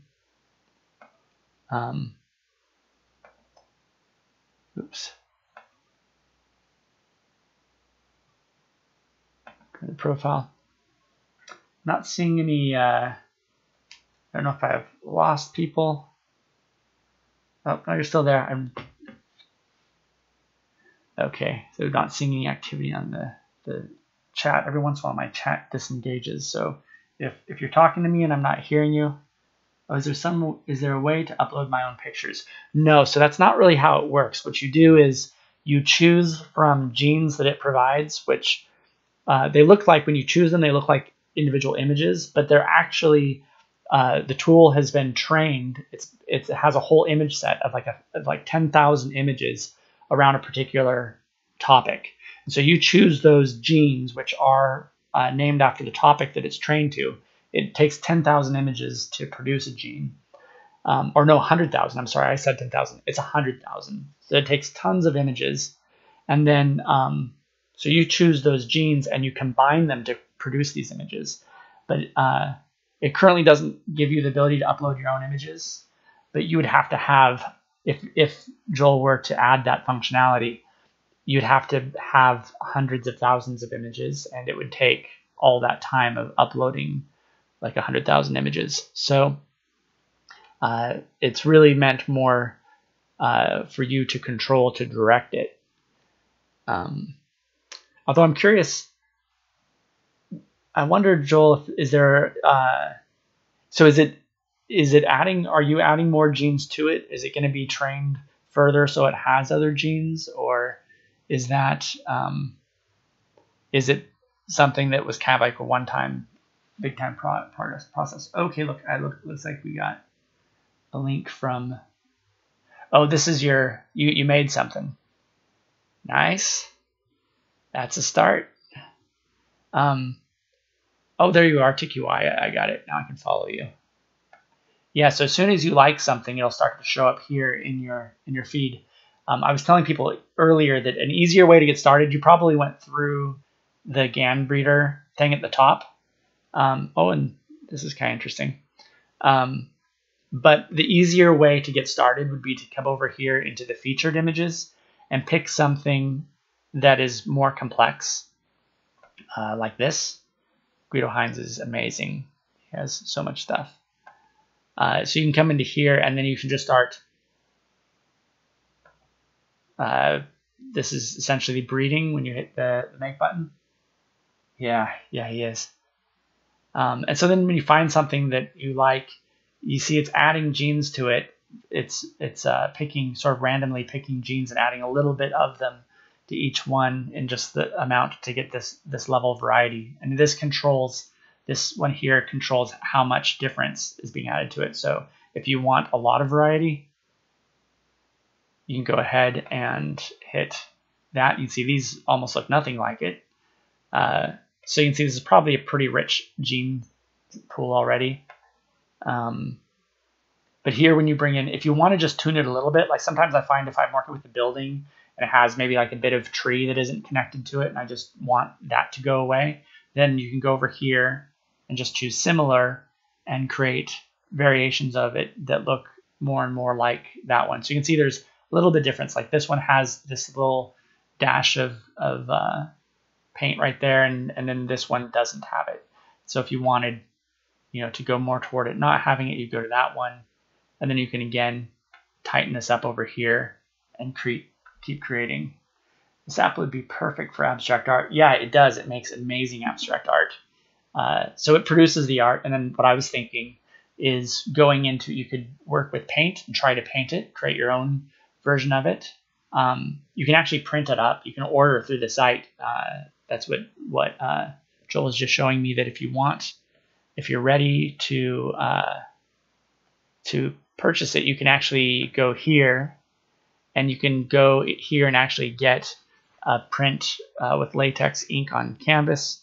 So it actually looks, so you actually get a nice high quality print of something that you make here. And you can get a high res image here. Yeah, that's what I was thinking too. It is more for abstract, but the other way that I was thinking of using it, a lot of these images do turn out to be very abstract. But I was thinking the way I would use it, like the most, I mean, there are a lot of different things you can do with it, but I think the most like commercial purpose I see for it right away is if you're working like on a video game, or you're creating art or illustrations for a film, or coming up with essentially, I mean, not illustrations, but coming up with like sort of an art style for a film. This tool will allow you to create very realistic looking, like in this case, I created a series of what look like probably not edible fruit, but maybe on that planet, you know, they do. So you can create these very realistic looking items, and then you could go and, you know, create props that are based on these designs. Essentially, as a rapid prototyping tool, it's like a generative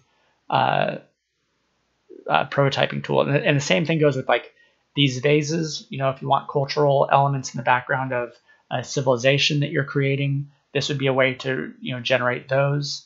What else? You know, chandeliers, alien chandeliers. What else? There were some other things I was thinking you could do with it. But yeah, essentially prototyping. You could create lots and lots of you know, alien architectures. You could actually create some alien creatures to some extent. I had kind of a series of, here we got kind of a dog going on there.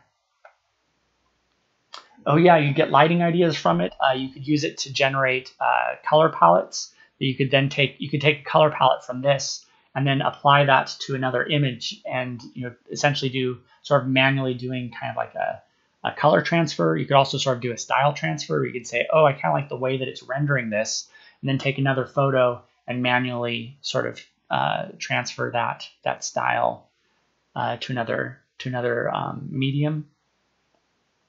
See, like this is so interesting right here. It has sort of it's like a very ornate, it looks like a bed, like a headboard for a bed or something. Here's some of the vases that I was talking about before. So having vases that you could generate for, also it could be for alien worlds. It could also be if you're creating sort of an alternate reality for a film or for a video game. Some of them, you could use these also, just some of them for mood boards. You could come in here and pull a lot of images together, maybe combine them with things you find in another. This one is definitely making me think of a mood board. So like this is really interesting. You can create like styles of dishes and stuff. Here I've made a few of these.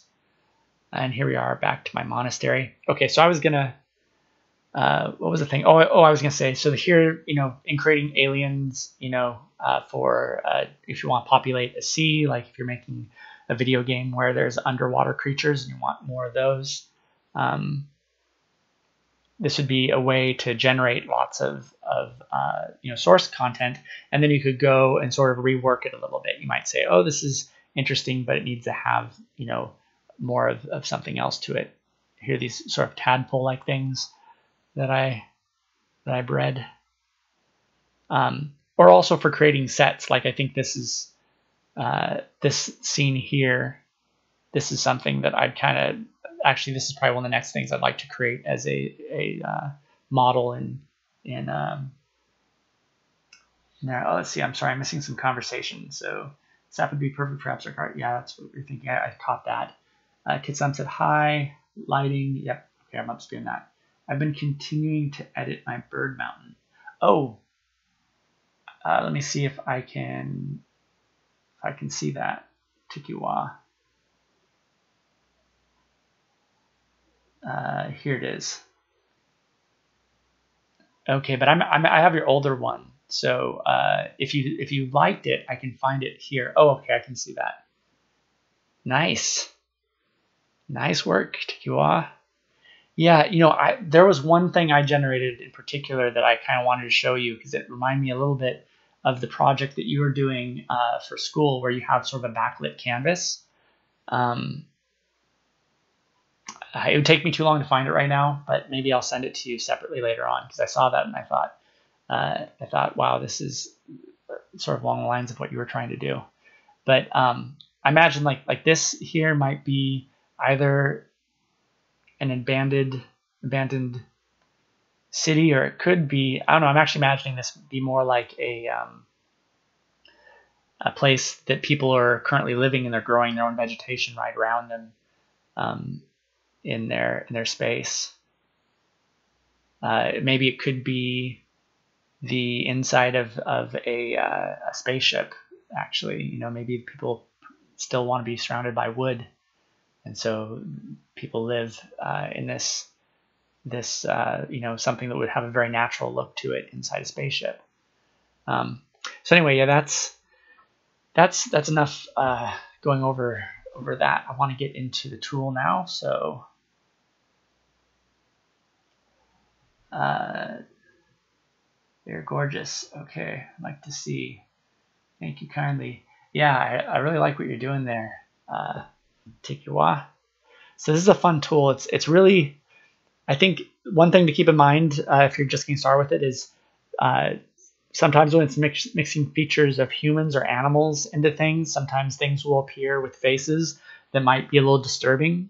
So I think an important thing to keep in mind as you're using it, if you have a vision that you're trying to steer toward, some people embrace that. I've seen some people, their whole thing is all about these sort of deformed looking creatures and people.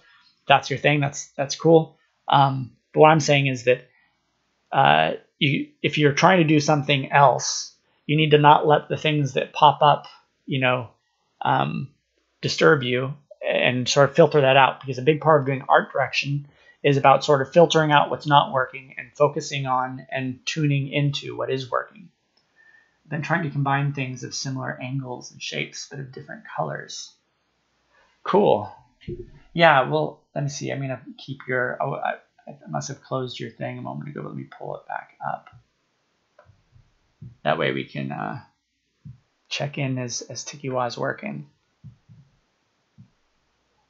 Yeah, I've gotten I was actually doing a mountain earlier, and it kept spilling into being a volcano, and I was trying to do a mountain. So the volcano one is pretty strong. I tend to have that gene in a lot of things I'm creating that don't look anything like a mountain. But so now I'm going to go ahead and pull up, get medium going. Oh, my kids were using this earlier, so it's very tight. Gotta make some room.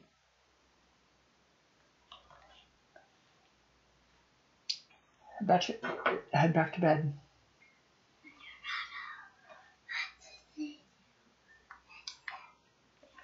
Oh.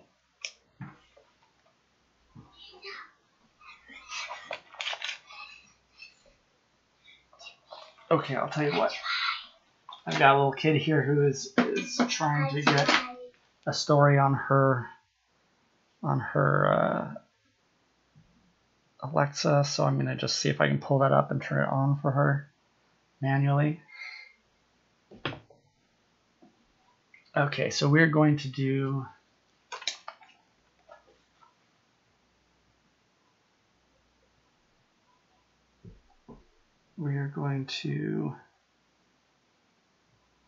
pull up. It doesn't seem to... Oh, there it is. Okay, it should be on now. It's on. Go ahead back down there, it's playing. Good night. Okay, so here we are. You can't see what I'm seeing yet, but it takes me a minute to get this pulled up, so just give me a second.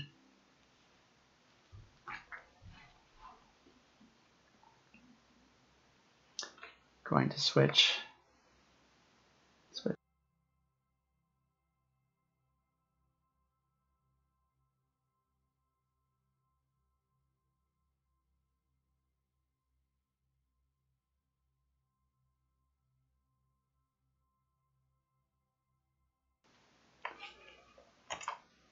Once it starts medium, let me get the music going again too. Oh, you know what? Since you guys were here last, I actually figured out how to. Oh, audio is out. It should be back. I had audio turns off when I go into this, I think. Can you hear me now? I think the audio was out because medium was out. Sorry about that. It is taking a while. I'm not sure what the problem is.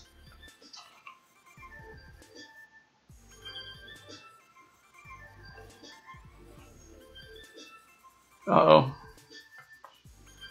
I'm not seeing anything in here. That's not good. Oh no.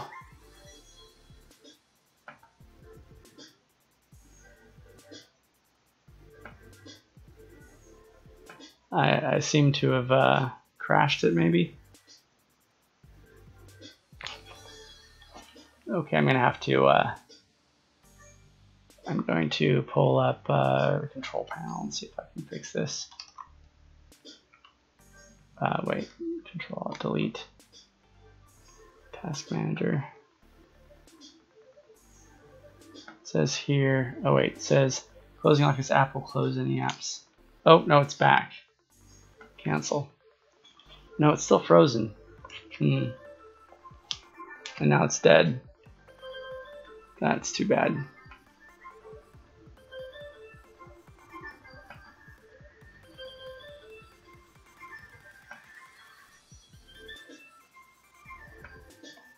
Yep. Oculus is frozen. Close. Go ahead and close. I heard they were doing an update pretty soon, so it's possible that. Oh wait, it looks like it's almost up. Let me see. No, it's as gone as it can be. Sorry, everyone. I'll give us another shot, and if it's not working in one more try, I'm gonna guess that I'm just not gonna be able to do Oculus sculpting tonight. Should be a bummer because we were so close.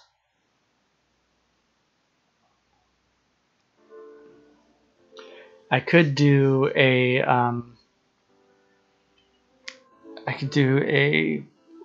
what do you call it? Copic marker art from this. Let's check in and see what Tikiwa is doing over here.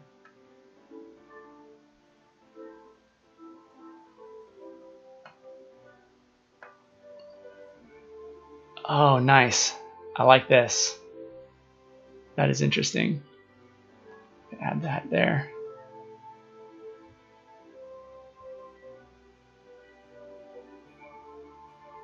I hear little feet coming up the stairs.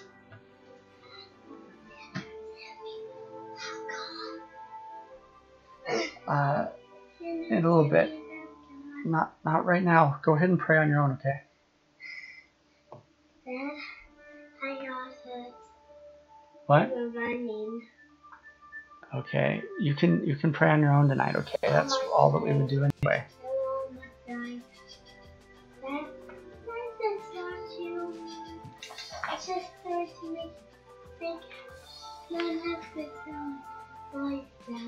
Okay, seems to be coming up again. We'll see if this works.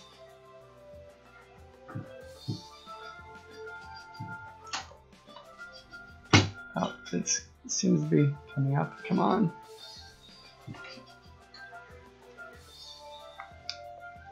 It's a little slow.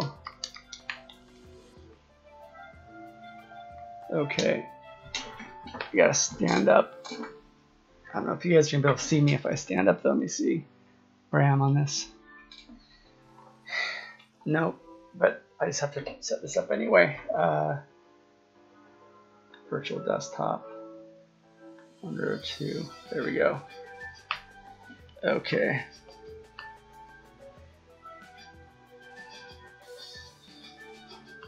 Okay, then I'm gonna need to take the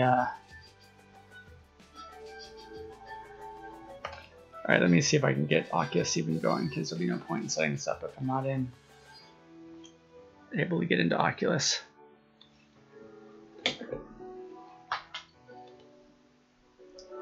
Sorry for the delayed setup today. Hopefully it'll all just click, but if it doesn't, we can do a drawing or something else.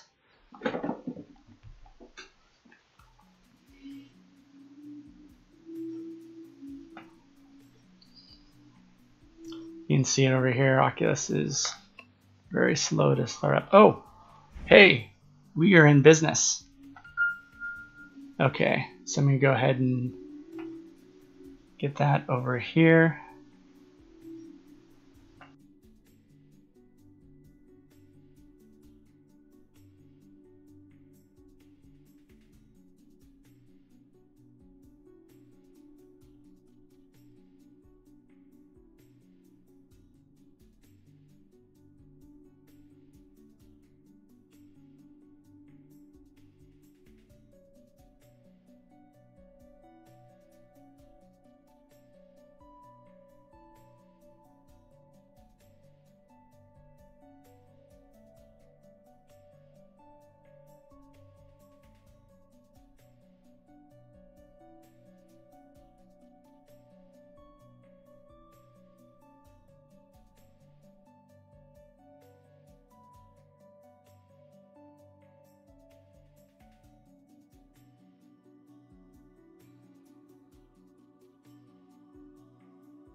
All right, I hear you. There's a problem with the sound. I'm gonna try to sort it out. Just give me a second.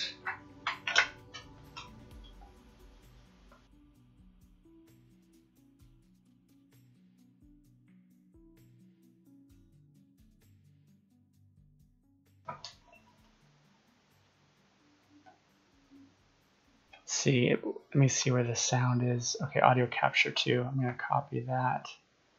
I'm gonna paste.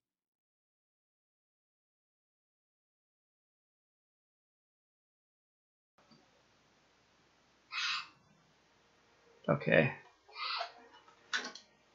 Can you hear the sound now? Let me know if there's no sound, now sound.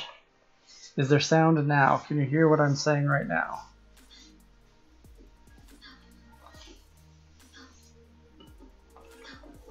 Yes, okay, we got sound. Good. Good to know. All right.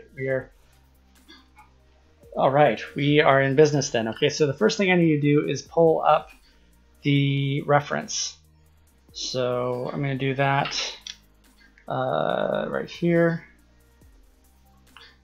which means in here, let's see, under, oh great, now I have to hunt these down.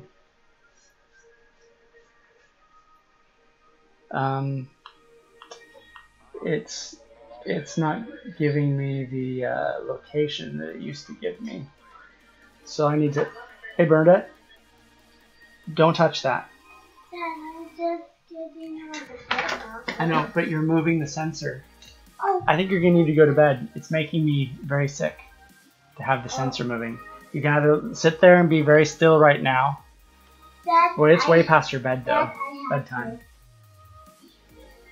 I may need to, I'm sorry for all the delays everyone right now, but I'm going to probably need to go get this kid to bed in a second. No. Hold on one moment while Do it again, Dad. I'm pulling up the all those documents I just had a moment ago in here. Thought that they were supposed to go into here. but I'm going to put them, copy them here. I'm going to put them just straight in documents, and that'll probably be enough to get them to show up in there. Okay, so we'll try that again, and then I'm probably going to need a quick break to get a kid to bed. No. Yes. Okay, so now if I go into documents, no, desktop. Oh, come on. I put it in the wrong place. I'll put it in pictures. There we go.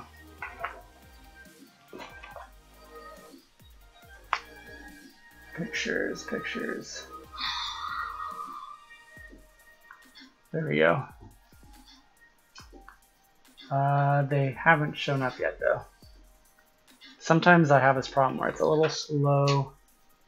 It's a little slow to, I'm gonna try putting it in one other place. Sorry for the excessive motion, everybody. Desktop, I'm gonna try putting it on the desktop. That should probably do it.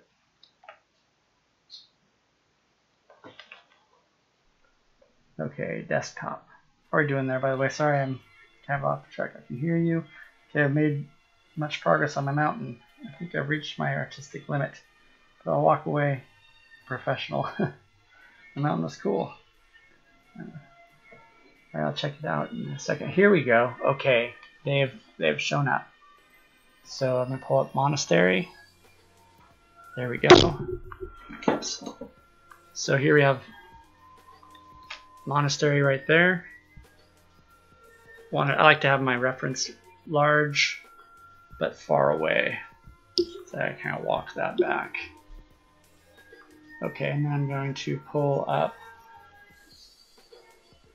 tropical. That's another one. I don't know if I'm going to try to mix these or maybe they're going to be different sets. These are a very different style, so I don't know about that, but I would like to add, this is the other one that seems like it could be an interesting reference. There we go. And then what? The vase is another interesting idea. I might incorporate that vase into.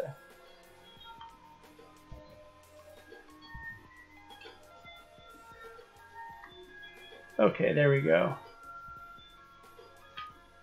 So we've got some reference up and I can start working in a minute. So hold on one second. I'm just gonna run this kiddo to bed and then I'll be right back. I hope you guys will stick with me. It'll take really just a minute or two.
I'm back.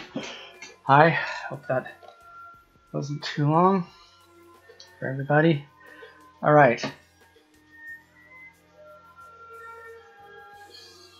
Okay, so we're going to jump back in to sculpting.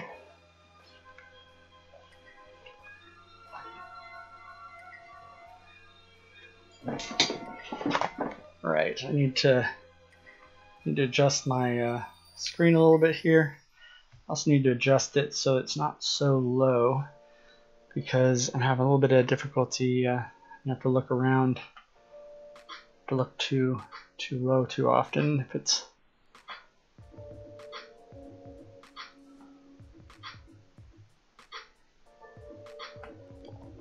just make it a little bit bigger. Sorry, I know you guys can't see what I'm. There we go. Kit Slam next level. I don't want to look too closely. My back will get jealous. Subcreation has a boss setup. Next level. Oh, thanks. Very kind. Okay, so back here.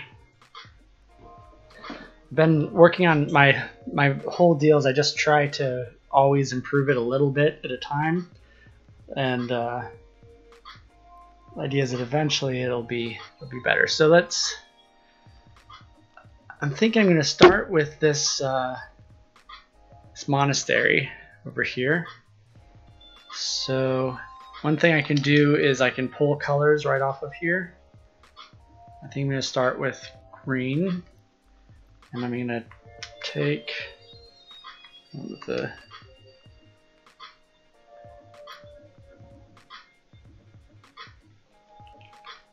yeah, that gaming chair didn't work out, huh? So I'm going to go ahead and start out with this. Actually, I wonder if there's a flatter one. Oops. Don't mean to. Okay. I just want to start with under primitives.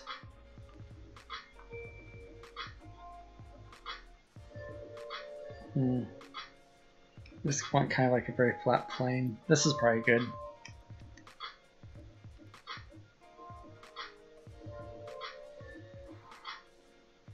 Oh, why is it so red? Okay, let me try that again. Pick green. Okay, I'm just going to try that again. Huh, for some reason I'm getting the wrong color.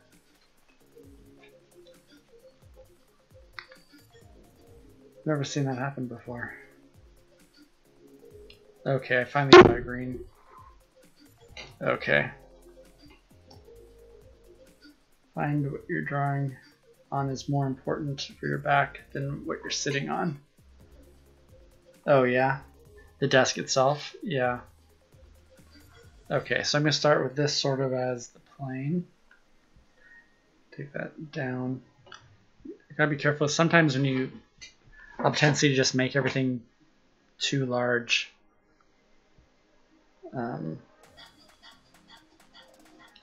Sec. Sorry, I realized now that my screen is too. Go ahead and make that smaller. Can I make it smaller? There we go. There we go. That's good.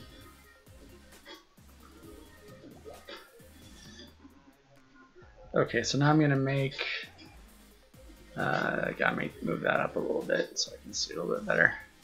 I know you guys can't see. I've got something in the way now a little bit. Okay, so what I want to do, I've got sort of a plane to build this on. I'm trying to figure out, is this thing, one thing I'm not sure about is whether this thing is sort of round, like cylindrical, or is it square? Clearly it becomes cylindrical up there. And it goes into a point. But I have a feeling it might be square up until there. What do we think is more interesting? Should this be a stack of cylinders or a stack of squares? I think monasteries, I think the Chinese style buildings that I think this is like are probably more square. So it could be square up until there, and then maybe it becomes cylindrical up there. So I'm going to go ahead and choose a square shape like this. Bring it way down here, because I should up-res this layer too. I need another layer. Looks square. Okay, I agree. Let me pull this. Oops. It's not. Oh. There we go. I want to move this more where I'll see it over here better. Okay, we should bring it a little bit closer too. Okay, so what I need is another layer. Add a sculpt layer, which is what this is. And this needs to be like about that shade right there, I think. And it needs to have a little bit more resolution. So that's up-res. Up-res, let's see. Increase res. A couple of those, and that should be good.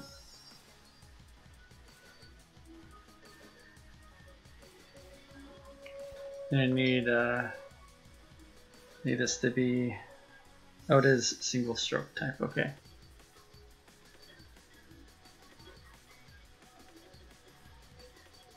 See, that's still not enough resolution. Let's increase res a couple more times over. Just one more time. Okay.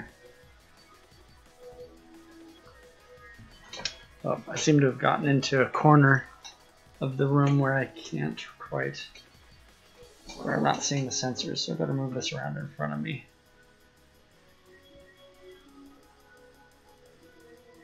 Okay, I'm gonna need this. This is a little over here more. Let's see it from there. Move those over.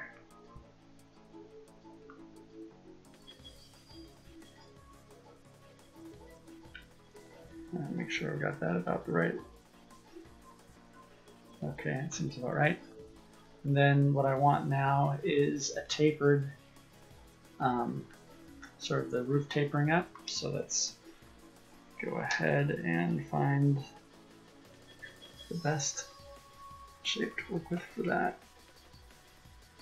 Oops. So it doesn't seem to be in the primitives.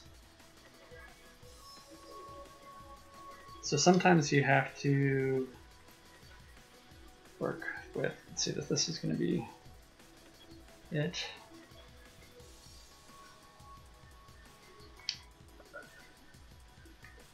I'm going to go to more of a brown there.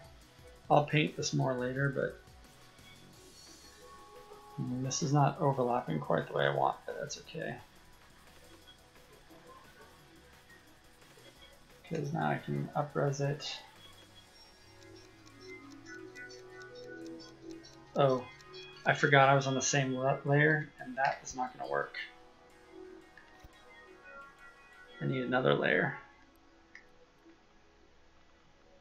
That sculpt layer.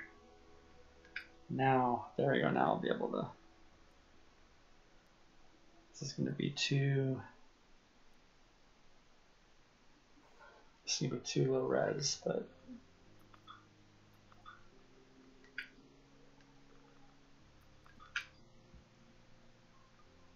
now I'm going to just have to cut it away.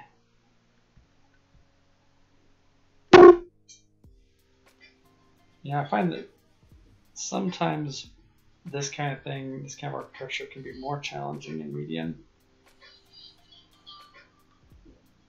Yeah, because I see just getting things like a little bit off like this. See it? it looks funny. It's not that it can't be done, it's just not. Sometimes it's harder to do this kind of thing in Medium than you'd expect.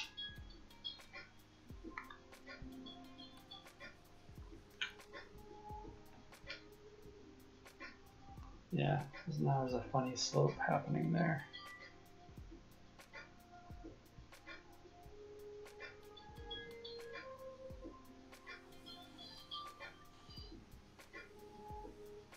What do those walking symbols mean? I don't know which ones. Walking symbols? Oh, do you mean the animation that comes up when it does the up-res? That's just the logo for Medium. They just happen to have it animate for the. It's just telling you that it's loading. It's supposed to be kind of a fun thing to look at while you're waiting. Okay, that's way off. Yeah, see, getting this kind of thing to line up can be pretty challenging.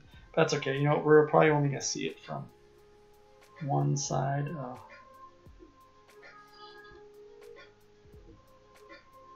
No, that's way too small, isn't it? Well, this will probably be the next layer up. So let me go ahead and move that up there. We'll scale it down in a moment. I'm going to make another layer, and I'm going to increase the res a couple times. And we're going to try this again down here.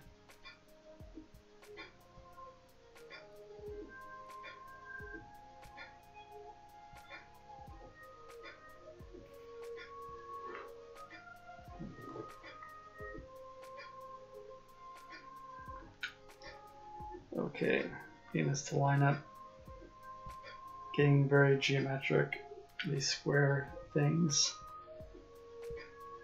in mediums. Sometimes it's harder than you'd think. Let's see now. Maybe if I just look at it from far enough away as I'm doing it, I'll get a feel for if it's right.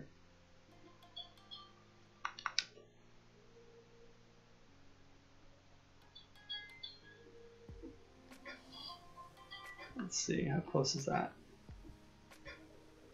It's a little off, but we'll just work with it because I don't want to spend it all day. I've returned with yogurt. Good. I'm eating chocolate. So this one is going to scale down and turn it to its better side on this side. It's okay for when you're working in Medium, sometimes you just have to live with the idea that some things are going to have better sides than others. Ew, you know, neither of these sides seem very good though. You know what, I may be better off duplicating this guy. That one turned out quite a bit better, I think. So I'm going to take that up. I'm going to scale it down.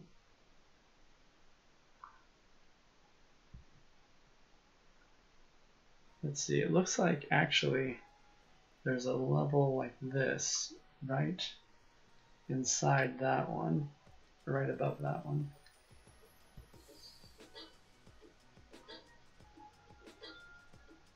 And the galactic chocolate. Milky Way. Yeah, yum. Sounds good. Okay, I wonder if I can, the first time I've ever want to scale something like this. I can see, I think maybe this is just a bad angle though too.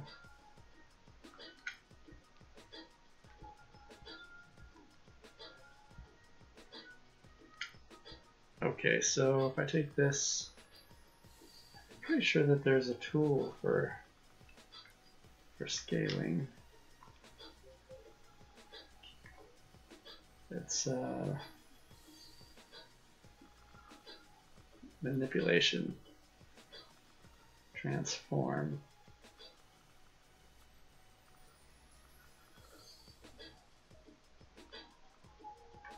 Why? It's not seeming obvious to me how this, oh, maybe this is it. It doesn't seem to do anything different. I thought it was going to let me manipulate it on one axis, but it doesn't seem to be doing that. Is there? Alright, well that's no fun. I'm not gonna mess with that if that's the case. I don't need it to be exact anyway. This one seems like it's a little... Alright. Okay, so we've got first level of this. Now we're gonna want to get a nice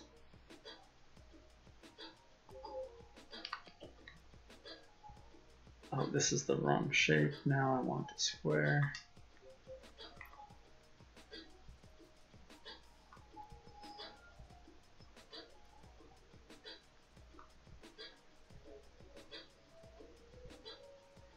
Make sure that this is nice and flat on there.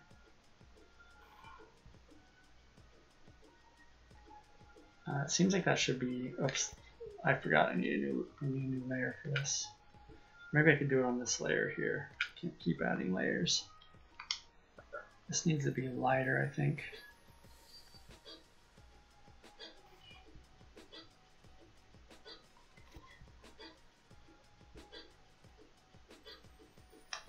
I'm off to bed now. Alright, Kid Slam. Subcreation and friends, do enjoy the stream. Alright, bye Kid Slam, thanks for dropping in. It's great having you here for a bit. For quite a bit. Actually, thanks so much for the raid, bringing the crew, and for hanging out for a bit, for actually quite a while.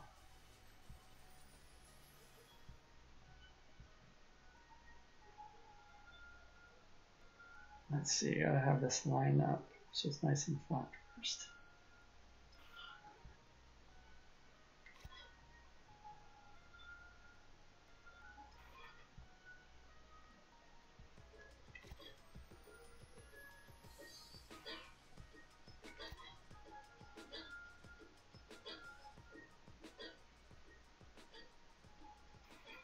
Forgot the last time I did a house in Oculus, which was for the Monster Project last year. It was more challenging than I had initially imagined it would be. It was actually quite a bit of, so it was quite a bit of work. So I'm going to duplicate this one, pull it up. It seems like that one is about the same size, if not a little bigger. Get the source. Now see, there's some additional details there, but I'm going to go ahead and stick with this simplest stuff for now. Seems like that is maybe slightly tilted.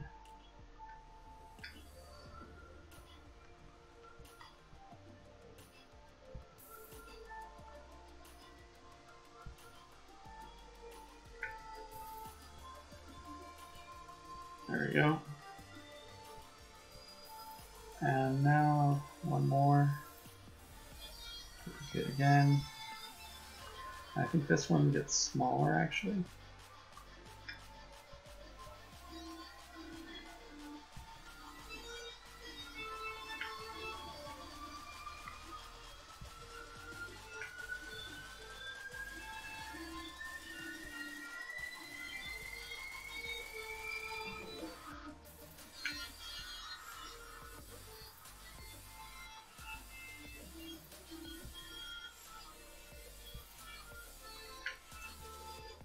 Okay, so now I'm going to duplicate that guy.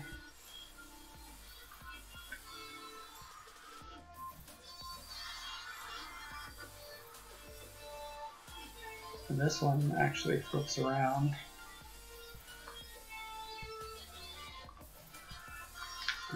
if I got this. I'll make sure these things are lining up from on top. Might move that one too much. I did.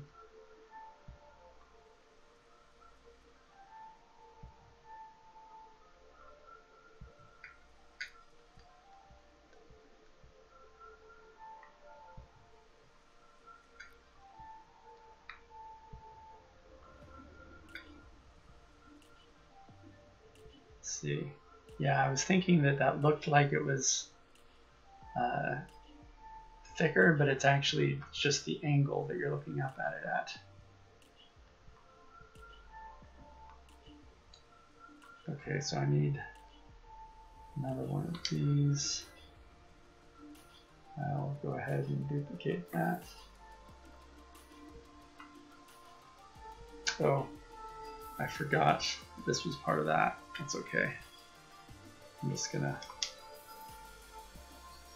go ahead and get rid of that.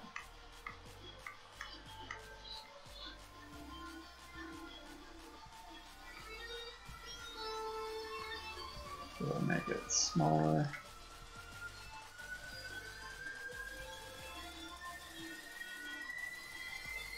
This is actually the last square layer, and then we're going to be going around at the top, I believe.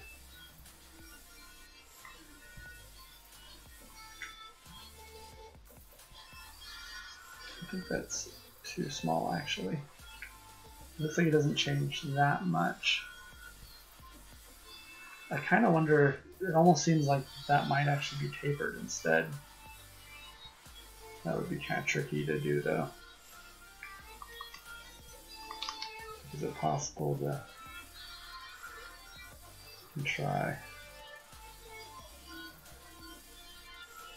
That would probably have been better, but I don't know if I want to attempt that.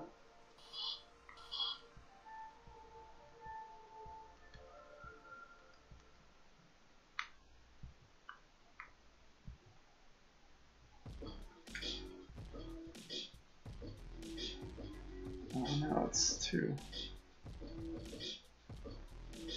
Maybe pull these two layers up a little bit.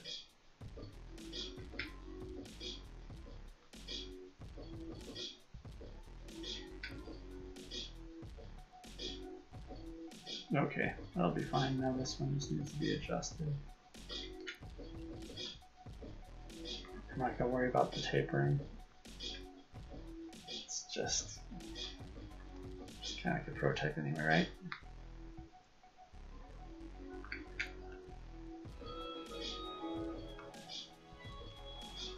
I think this one needs to come down though. I feel like this needs to rotate or something because it's just a really strange.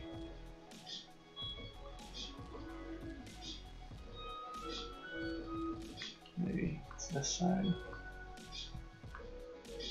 No. No, no, no.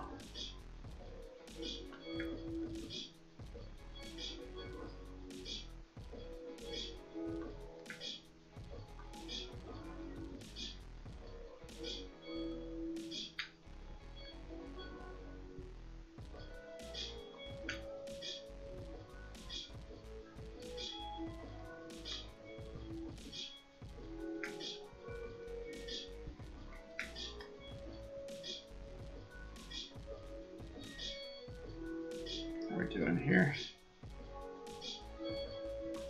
This is going to really require the detailing to get interesting. The next layer looks round. Yeah, I agree. I think it has columns too, doesn't it?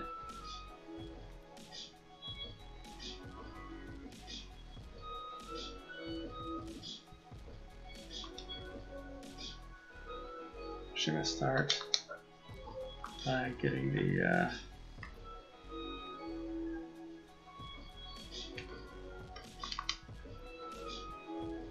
let's see. I suppose this is, I don't know, it seems like it would really be. Well, I'll start by putting this center. It's not as I need a taller one. There you go, that's the one.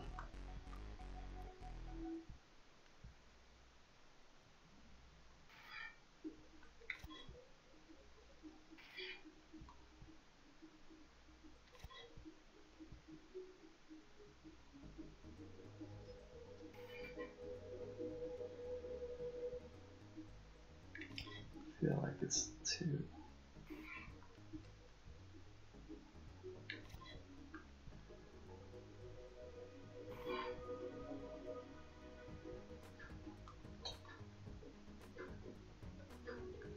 Yeah, and then we're going to have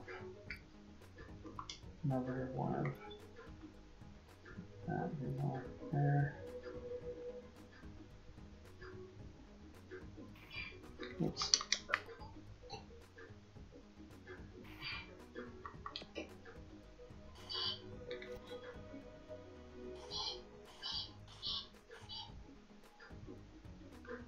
Oh, that's not quite right.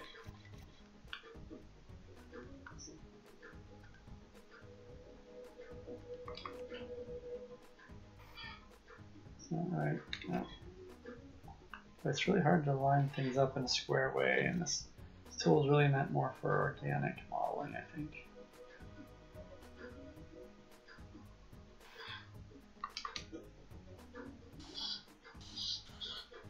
You guys hear me okay when I talk? I realize I'm kind of away from the mic. Oops.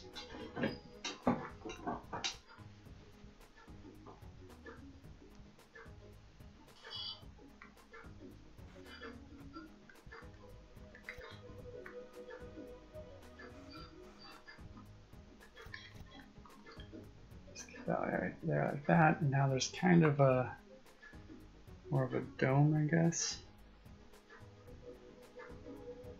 Actually, there's this kind of a thing going on, but I don't know if it's.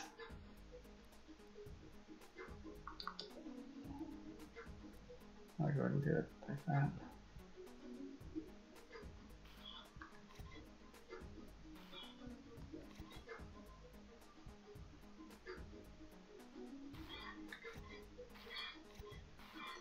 Right now, at this level of fidelity, this doesn't seem to make sense to take something that's that detailed and then remaking it kind of crudely here, but I think if this works out, I'll be able to increase the detail as I go.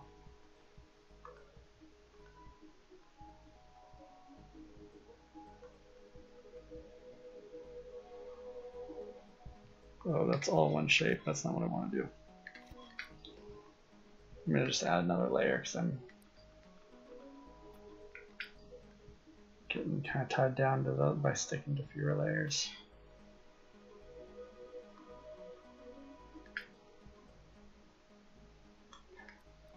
So I'm going to go ahead and use this move tool. Oops, to let me kind of get that tapering. This needs a lot more resolution. Actions, increase res, increase res, increase res, okay.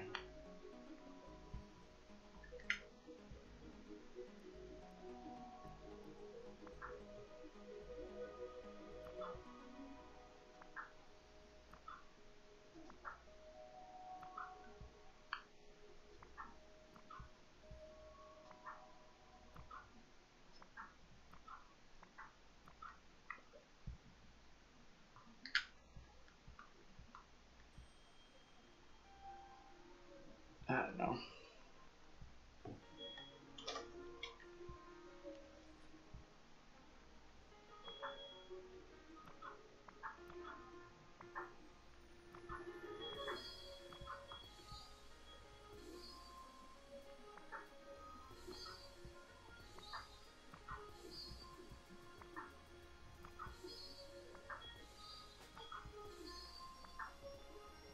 There we go. That seems pretty good. I mean, you go around and do pillars and some of those details. You can see they're kind of breaking off up there, but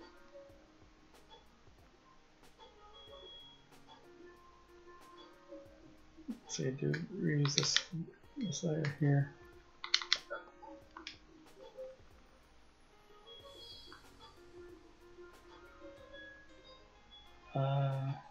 There we go, more like this, I think.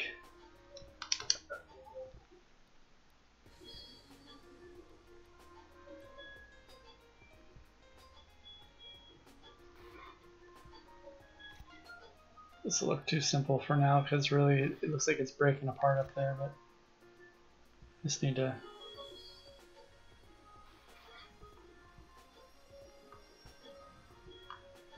I don't know, that does not look so good, does it? Maybe the cylinder would work at this point if I just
I don't know.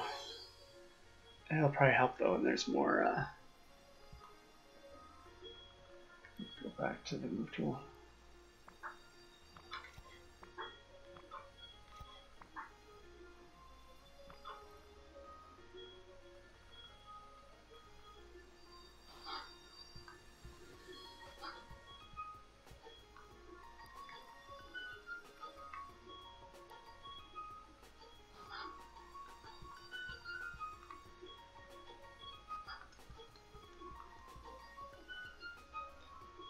Yeah, it's working.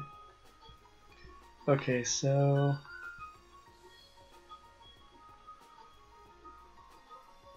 we need to paint in some of that detail, I think, too, in addition to, because this contrast in here is not making much sense up that high.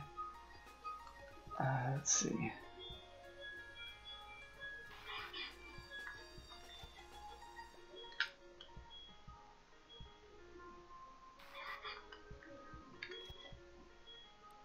I'm gonna go with the taller one now, I think.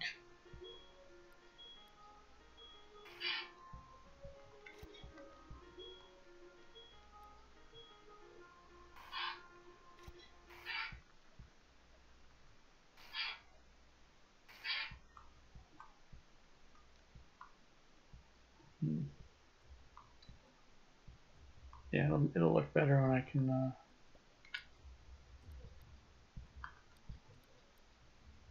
no, that's not it.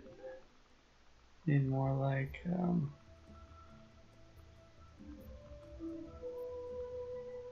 yeah, maybe that.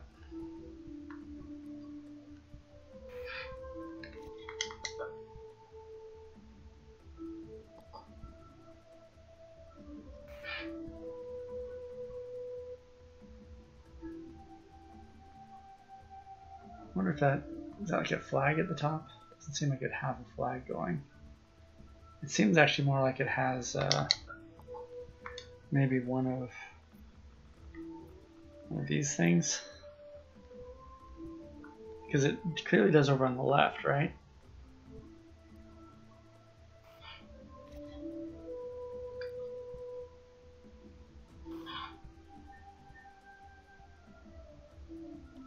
That's a little too big though, isn't it?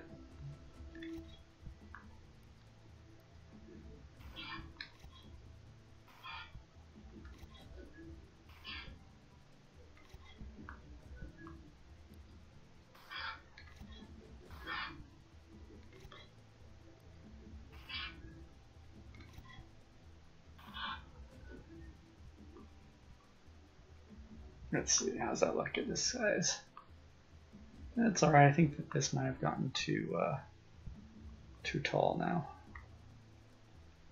Oh right, which case this is going to be too high.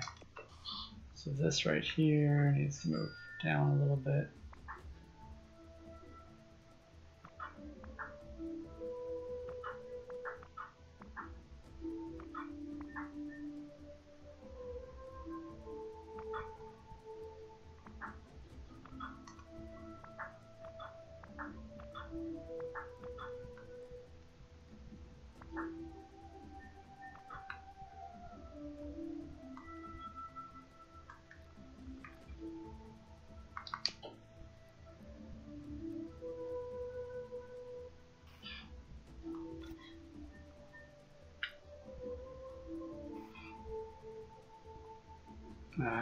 That's clearly, now I've taken it too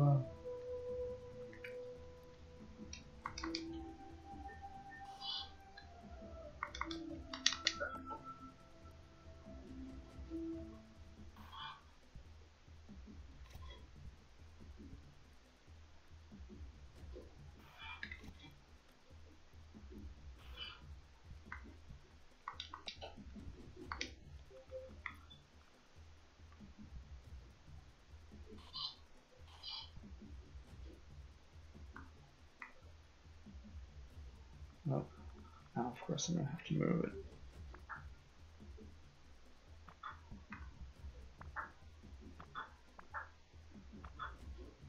Ah, back in the same place I was a moment ago.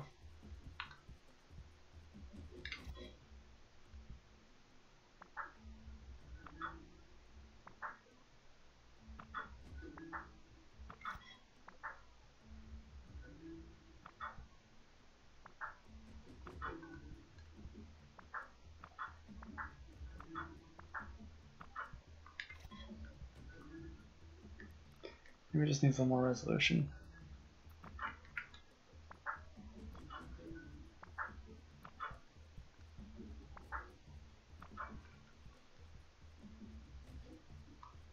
I don't know, it's not seeming to do what I want. This will work though, so fine.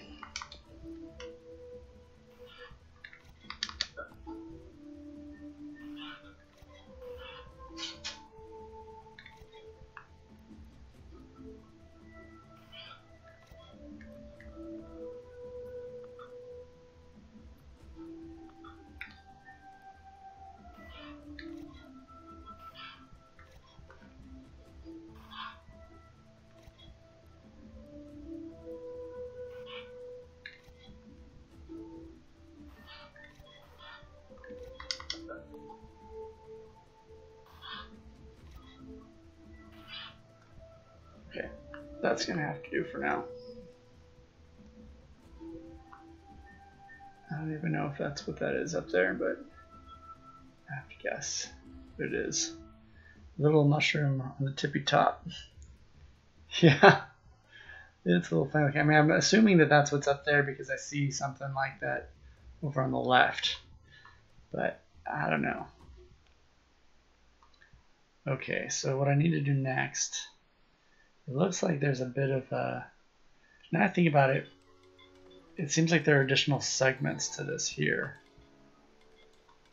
Let's see. I wonder if I can,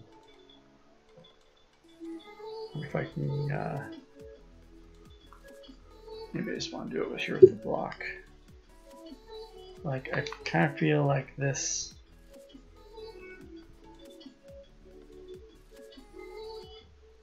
maybe it's just that there's a section of this that comes out one level. I don't really want to cut that back. I think I want to add to it. Okay, I'm gonna just duplicate this. Now let's see if I'm imagining I might be seeing right there is like a platform that kind of comes. Does anybody else see kind of a platform there? It comes forward. It's actually a lot narrower though, so I guess it'd be Maybe I could just keep it the same size, actually.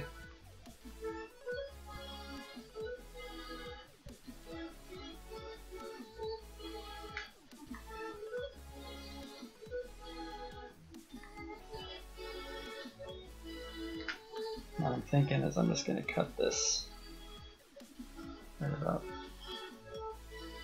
kind of a port. Yeah, get a porch, kind of, right? Yeah.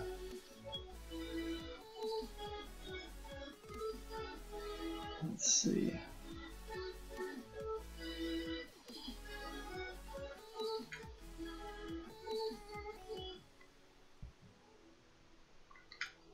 Yeah, and if it is, oh, it's a lot. It's a lot. It's a lot narrower though than that, fortunately.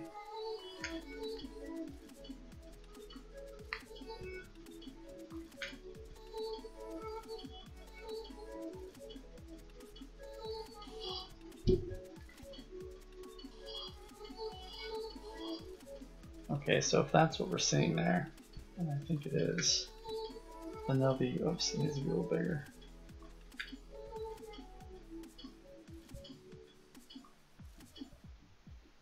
Go ahead and, oh, that is scaling, it's angling a little bit different than I'd expect.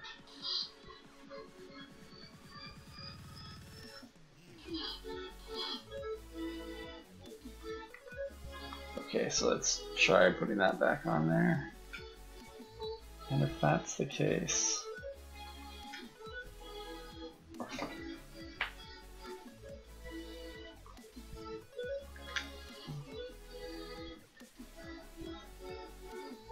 if that's the case, then it must happen all the way around, right? Or, I don't know, do we think that?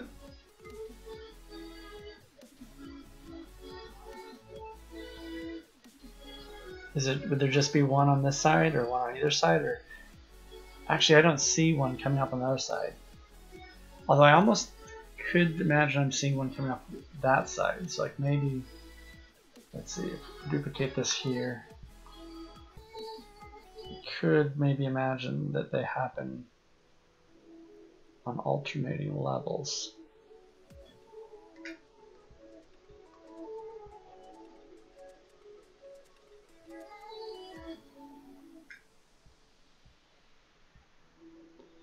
I don't know, is that happening there? It's hard to tell. I don't think that is necessarily what's happening. Boy, the whole thing, my whole thing is leaning. The original is definitely not leaning, but mine is leaning.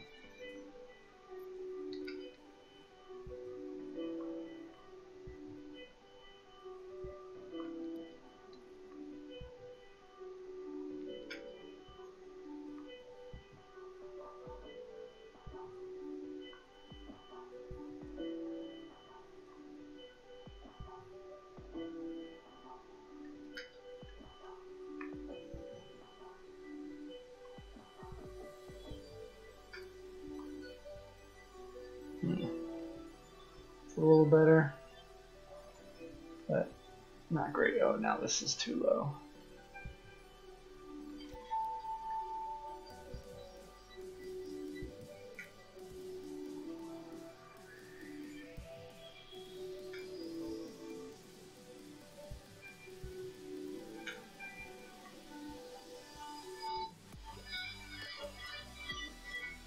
Okay.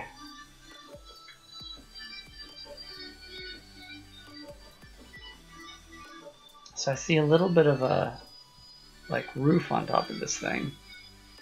Maybe it's a doorway. Let's see about that.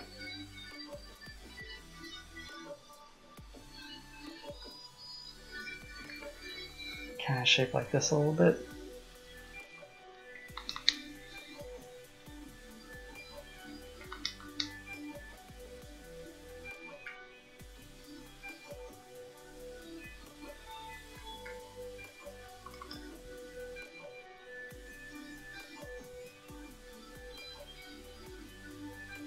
Whatever it is, it's like rounded. It's not quite that shape.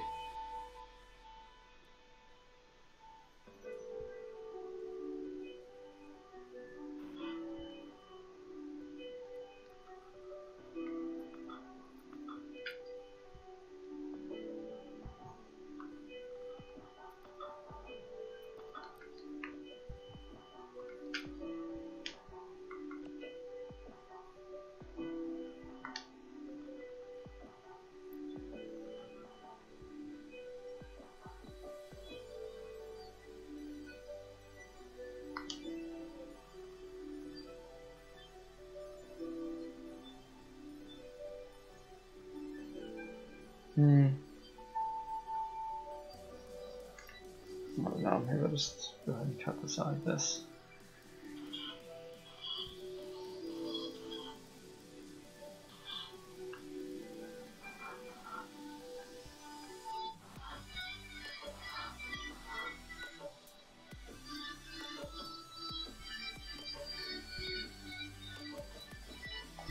It seems like that one's cut away on this side, but I don't know if I'm going to do that yet.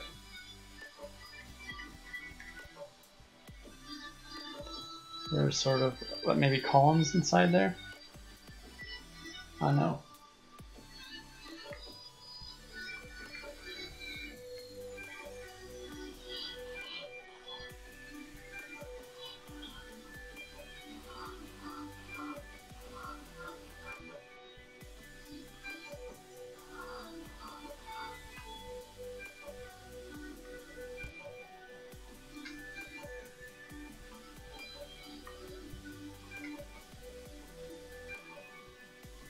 Okay.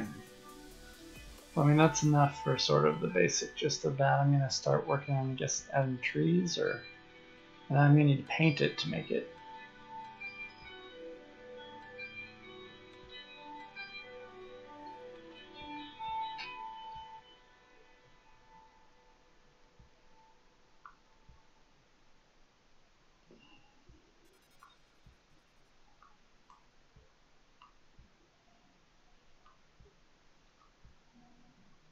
Let's see. New layer.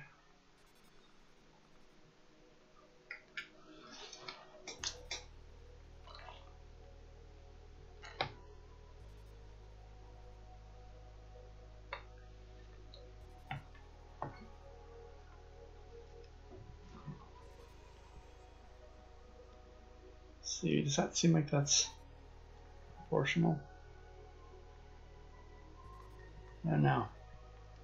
Right, but I'm gonna just go in with let's see, new layer. Did I just add a scope layer? No, that's the same scope layer.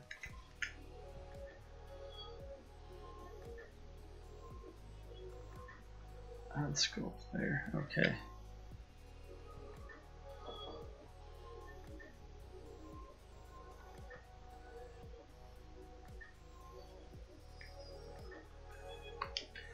What would be good for making foliage?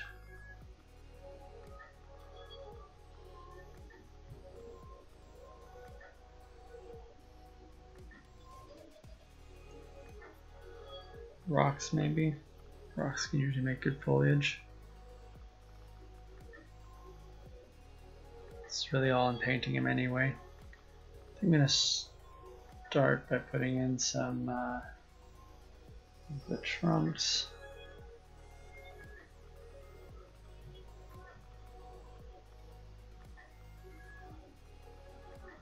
Yeah, I'll go ahead and use this for some trunks.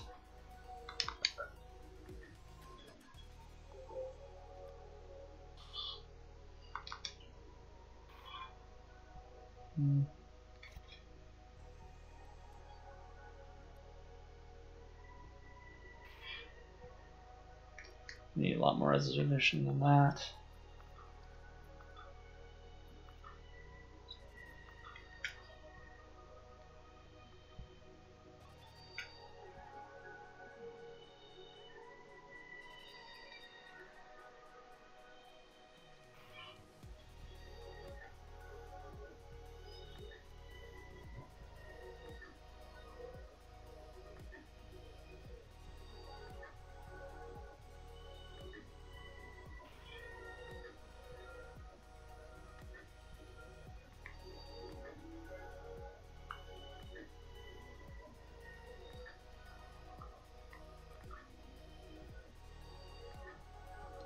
Let's see.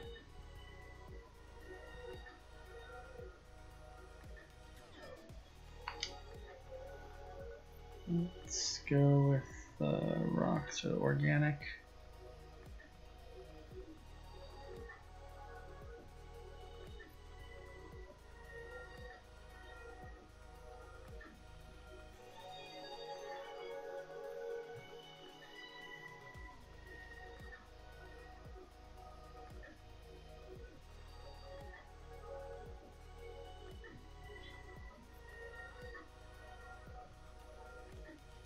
Oops.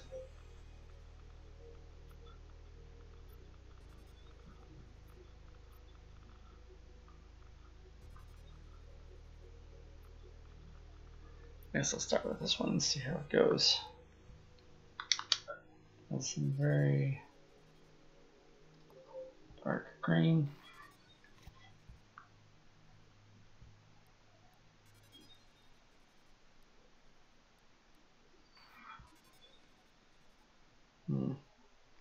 That is not a very good shape for that.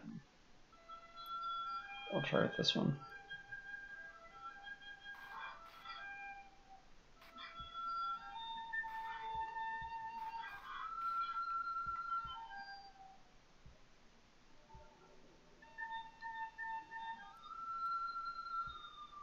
I'm going to need this to be continuous.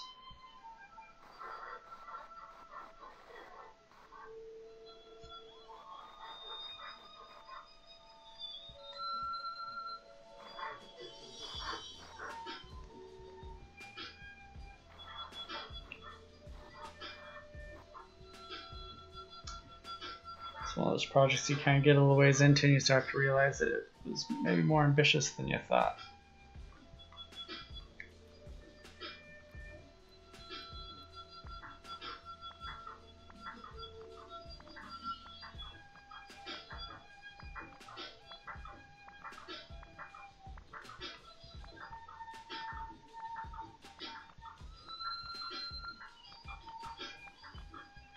Seems like it's a lot more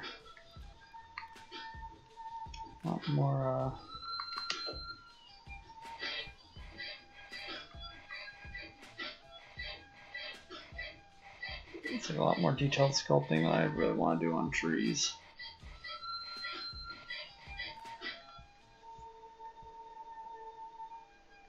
Especially since I think the detail is going to be in the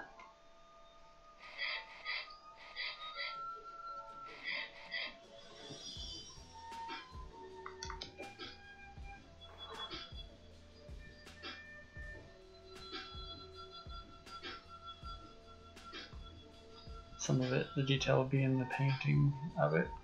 Just realized I put that on the left side of it. Oh well.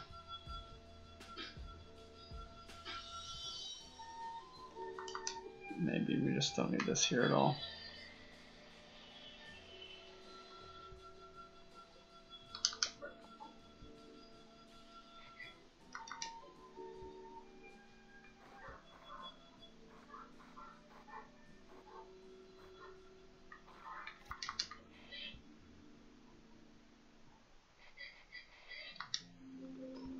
Maybe I should try, well, this can give you like a much more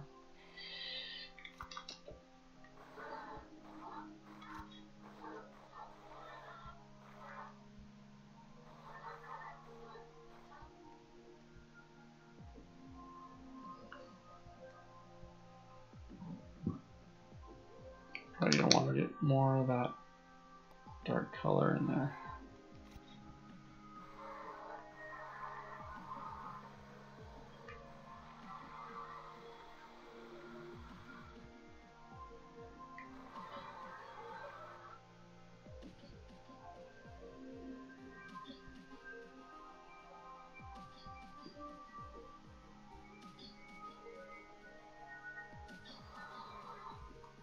Oh, that's going to need more resolution.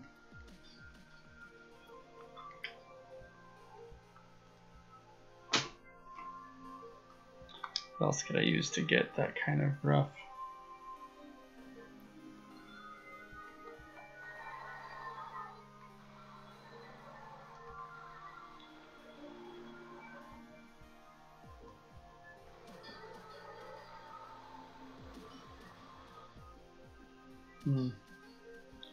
Question is just, I don't know how much of the ground. No, I can't do that much ground at that size.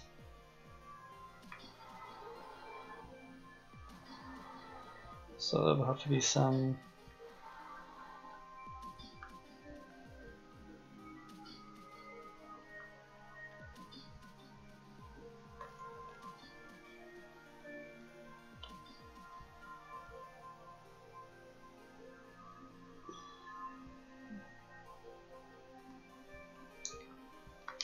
I'm gonna need more.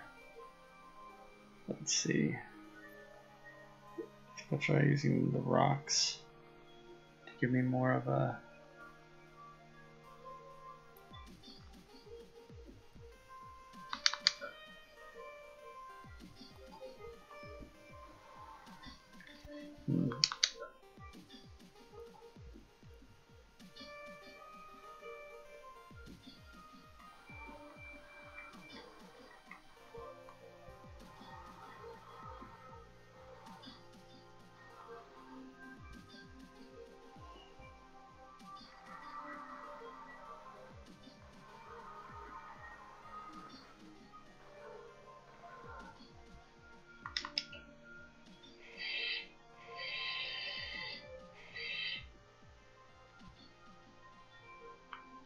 That gives us a better approximation of grass, but I can't really have it be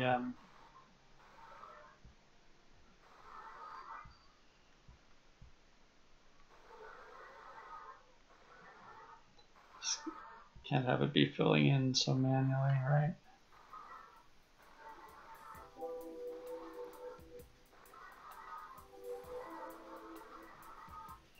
Well, doing all this work definitely makes me appreciate GAN generator having done all this in a split second, you know? Maybe that's more of the lesson here. Nice bit of broccoli. Well, if I'm even close to making broccoli, then I'm doing better than I thought.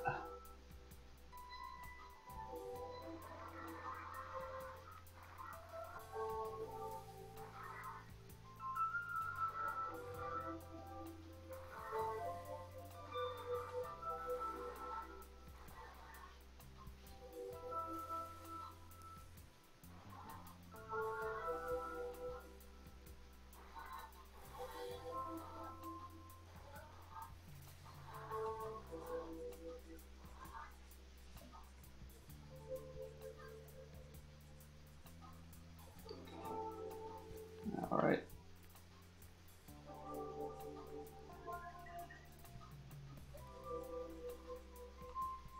Let's see. Just want a little bit more of a, maybe that.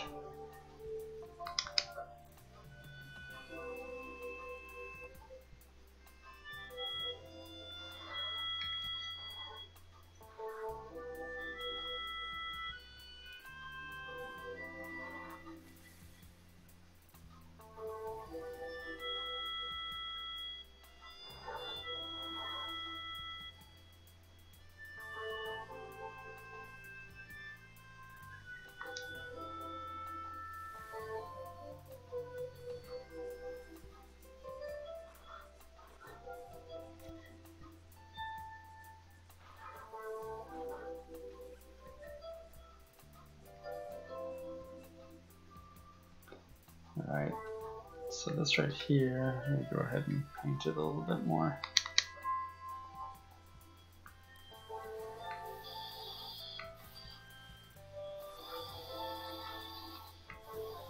The whole lower level of it here is very dead.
Need less opacity, less hardness.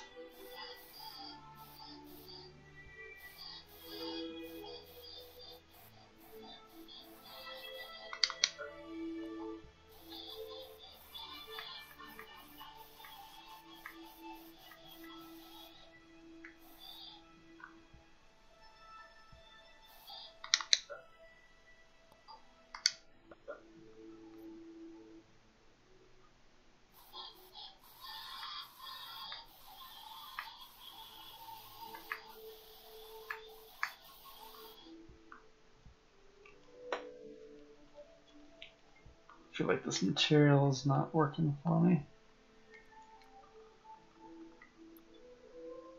Let's take down the specular. Oh yeah, that helps a lot.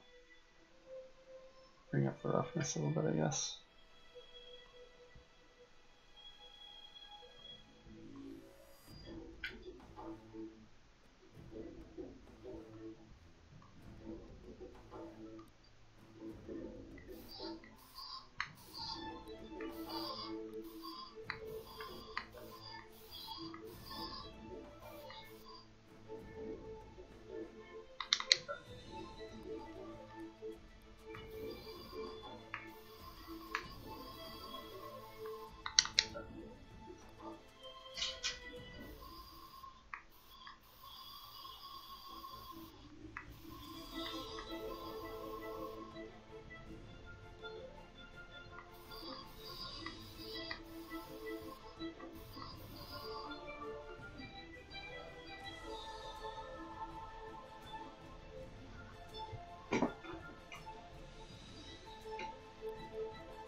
I'm gonna do it on time here, though it's late, later than I expected.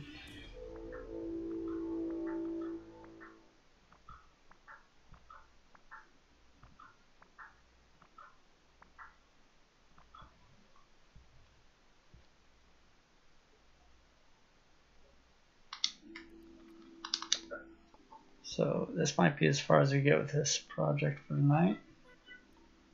This is kind of fun. Very different from what we usually do. Somewhat different anyway.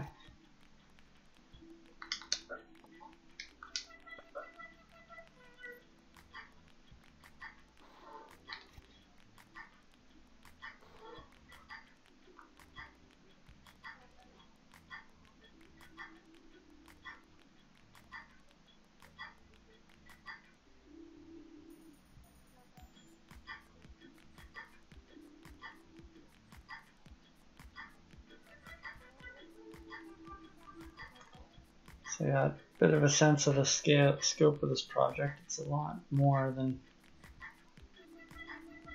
let's see if, oops, didn't need to add, didn't want to add light, I wanted to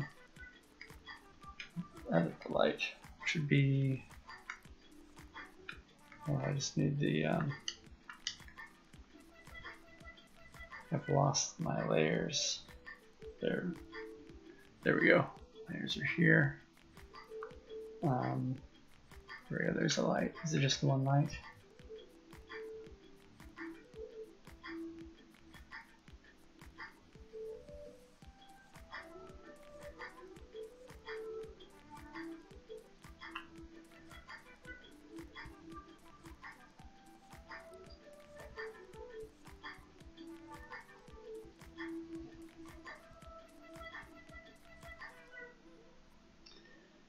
Alright, I'm going to go ahead and save this.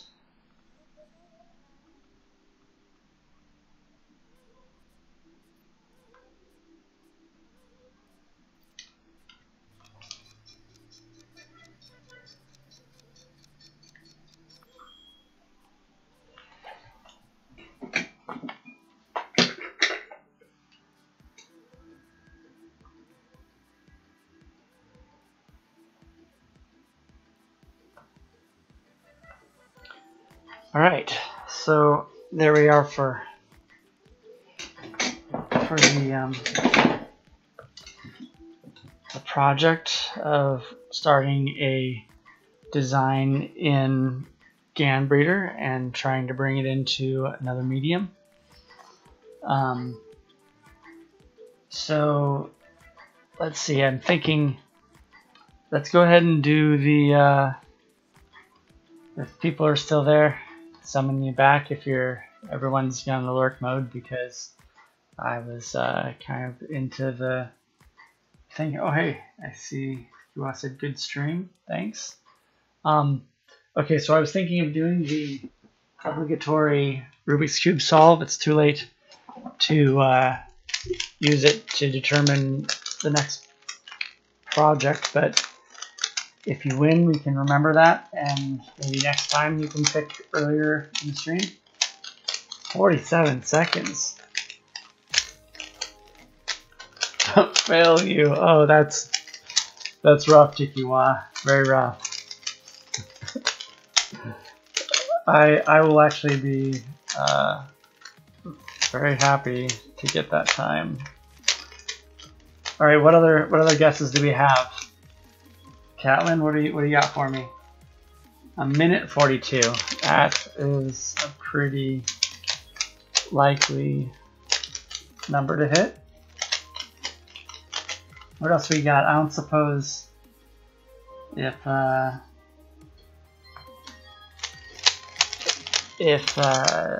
Pachyderm is around. She's pretty good at this. Okay, I'm gonna go ahead and switch to the.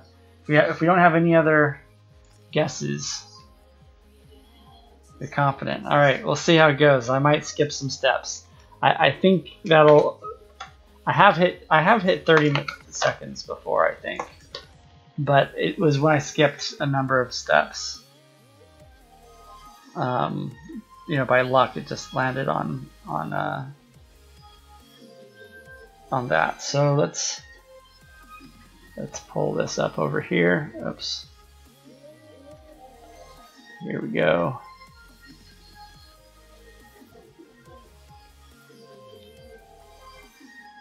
All right. Now I get a little time to inspect. Okay.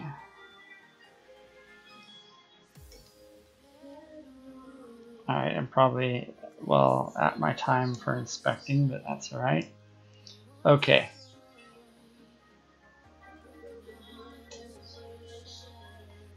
Let's see.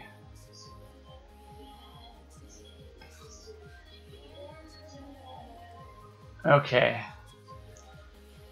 And here I'm going to turn the, well, we can leave the music. Now I'm going to turn the music off. I don't know if it'll affect my concentration, so I'm just going to go ahead and go. Okay. And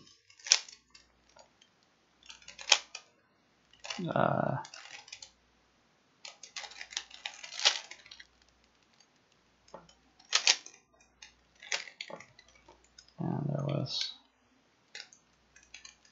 I've lost track of it. Okay, wait, got it. Okay. Oh boy, something was definitely wrong.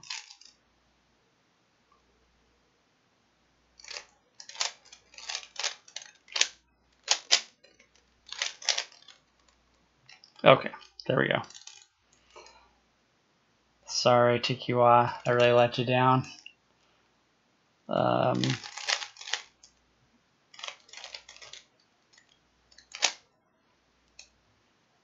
Okay. Boy, I'm rusty today.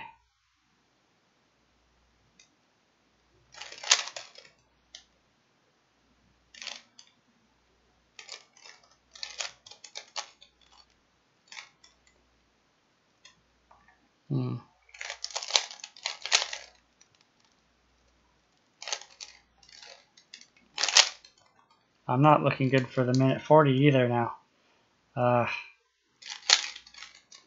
This was kind of a rough solve. It was. There we go.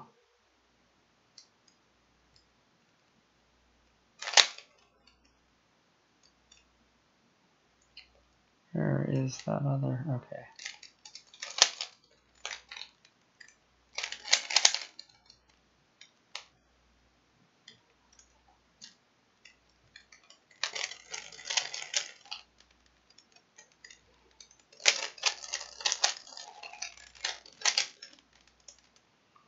Getting closer, but not quite there. Okay, that'll do.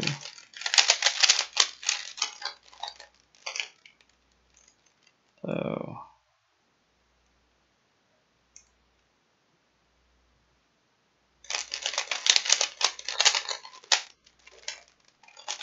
oops, that is not it. That's it, okay.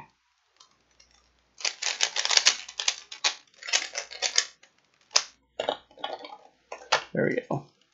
All done. 240.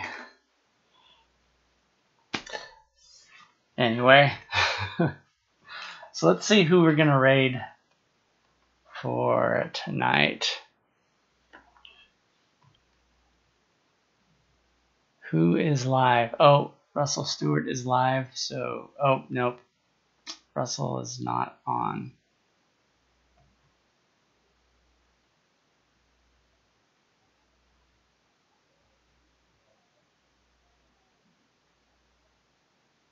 Okay, let's see. You know, I can't see the chat over there. Sad day. Yeah, Catlin does win, though. That was the closer of the two. Don't embarrass you in front of Catlin. I did my best. Okay, so let's see. Let's see, Russell's on. I think I did Freakmeister the last couple times. Let's just go see what is going on in the art channel. I'm gonna zoom out. This is a little too big. If anybody has any suggestions for the raid, I'm down. Let's see. I'm just gonna go into the art channel and see what we got. Got Bob Ross.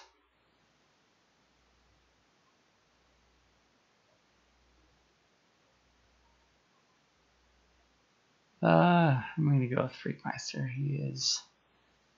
He's alive, so he's the only one I know. So I'm gonna go ahead. Although usually, you know, actually it's how I met Kislam though. Maybe if I just look a little bit further, I've rated Freakmeister a couple times. I just happens to be at the same, usually on when I go on. Let's see what else we got. Just seeing a lot of anime, which I don't necessarily line up with. More anime.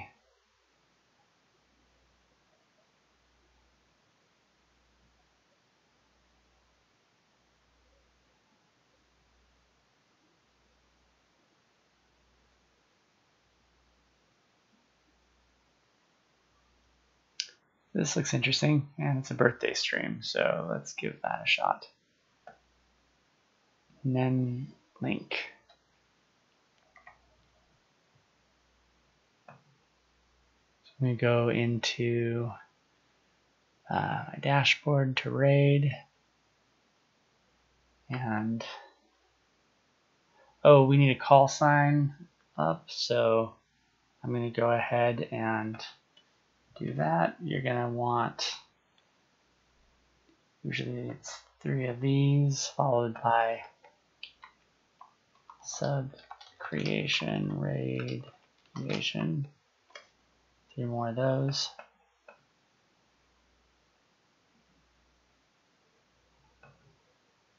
So go ahead and copy that.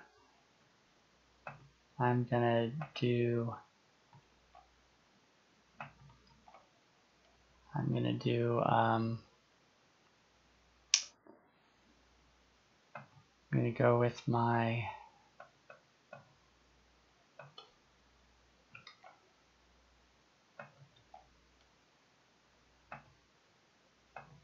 so if you happen to have the subscription, which I don't know if anyone here does, that's the The one with my emote. Okay, so I'm going to go ahead and, oh, I lost the,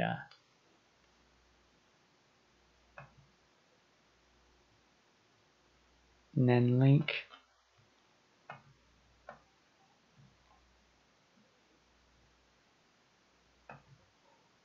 All right, got this up.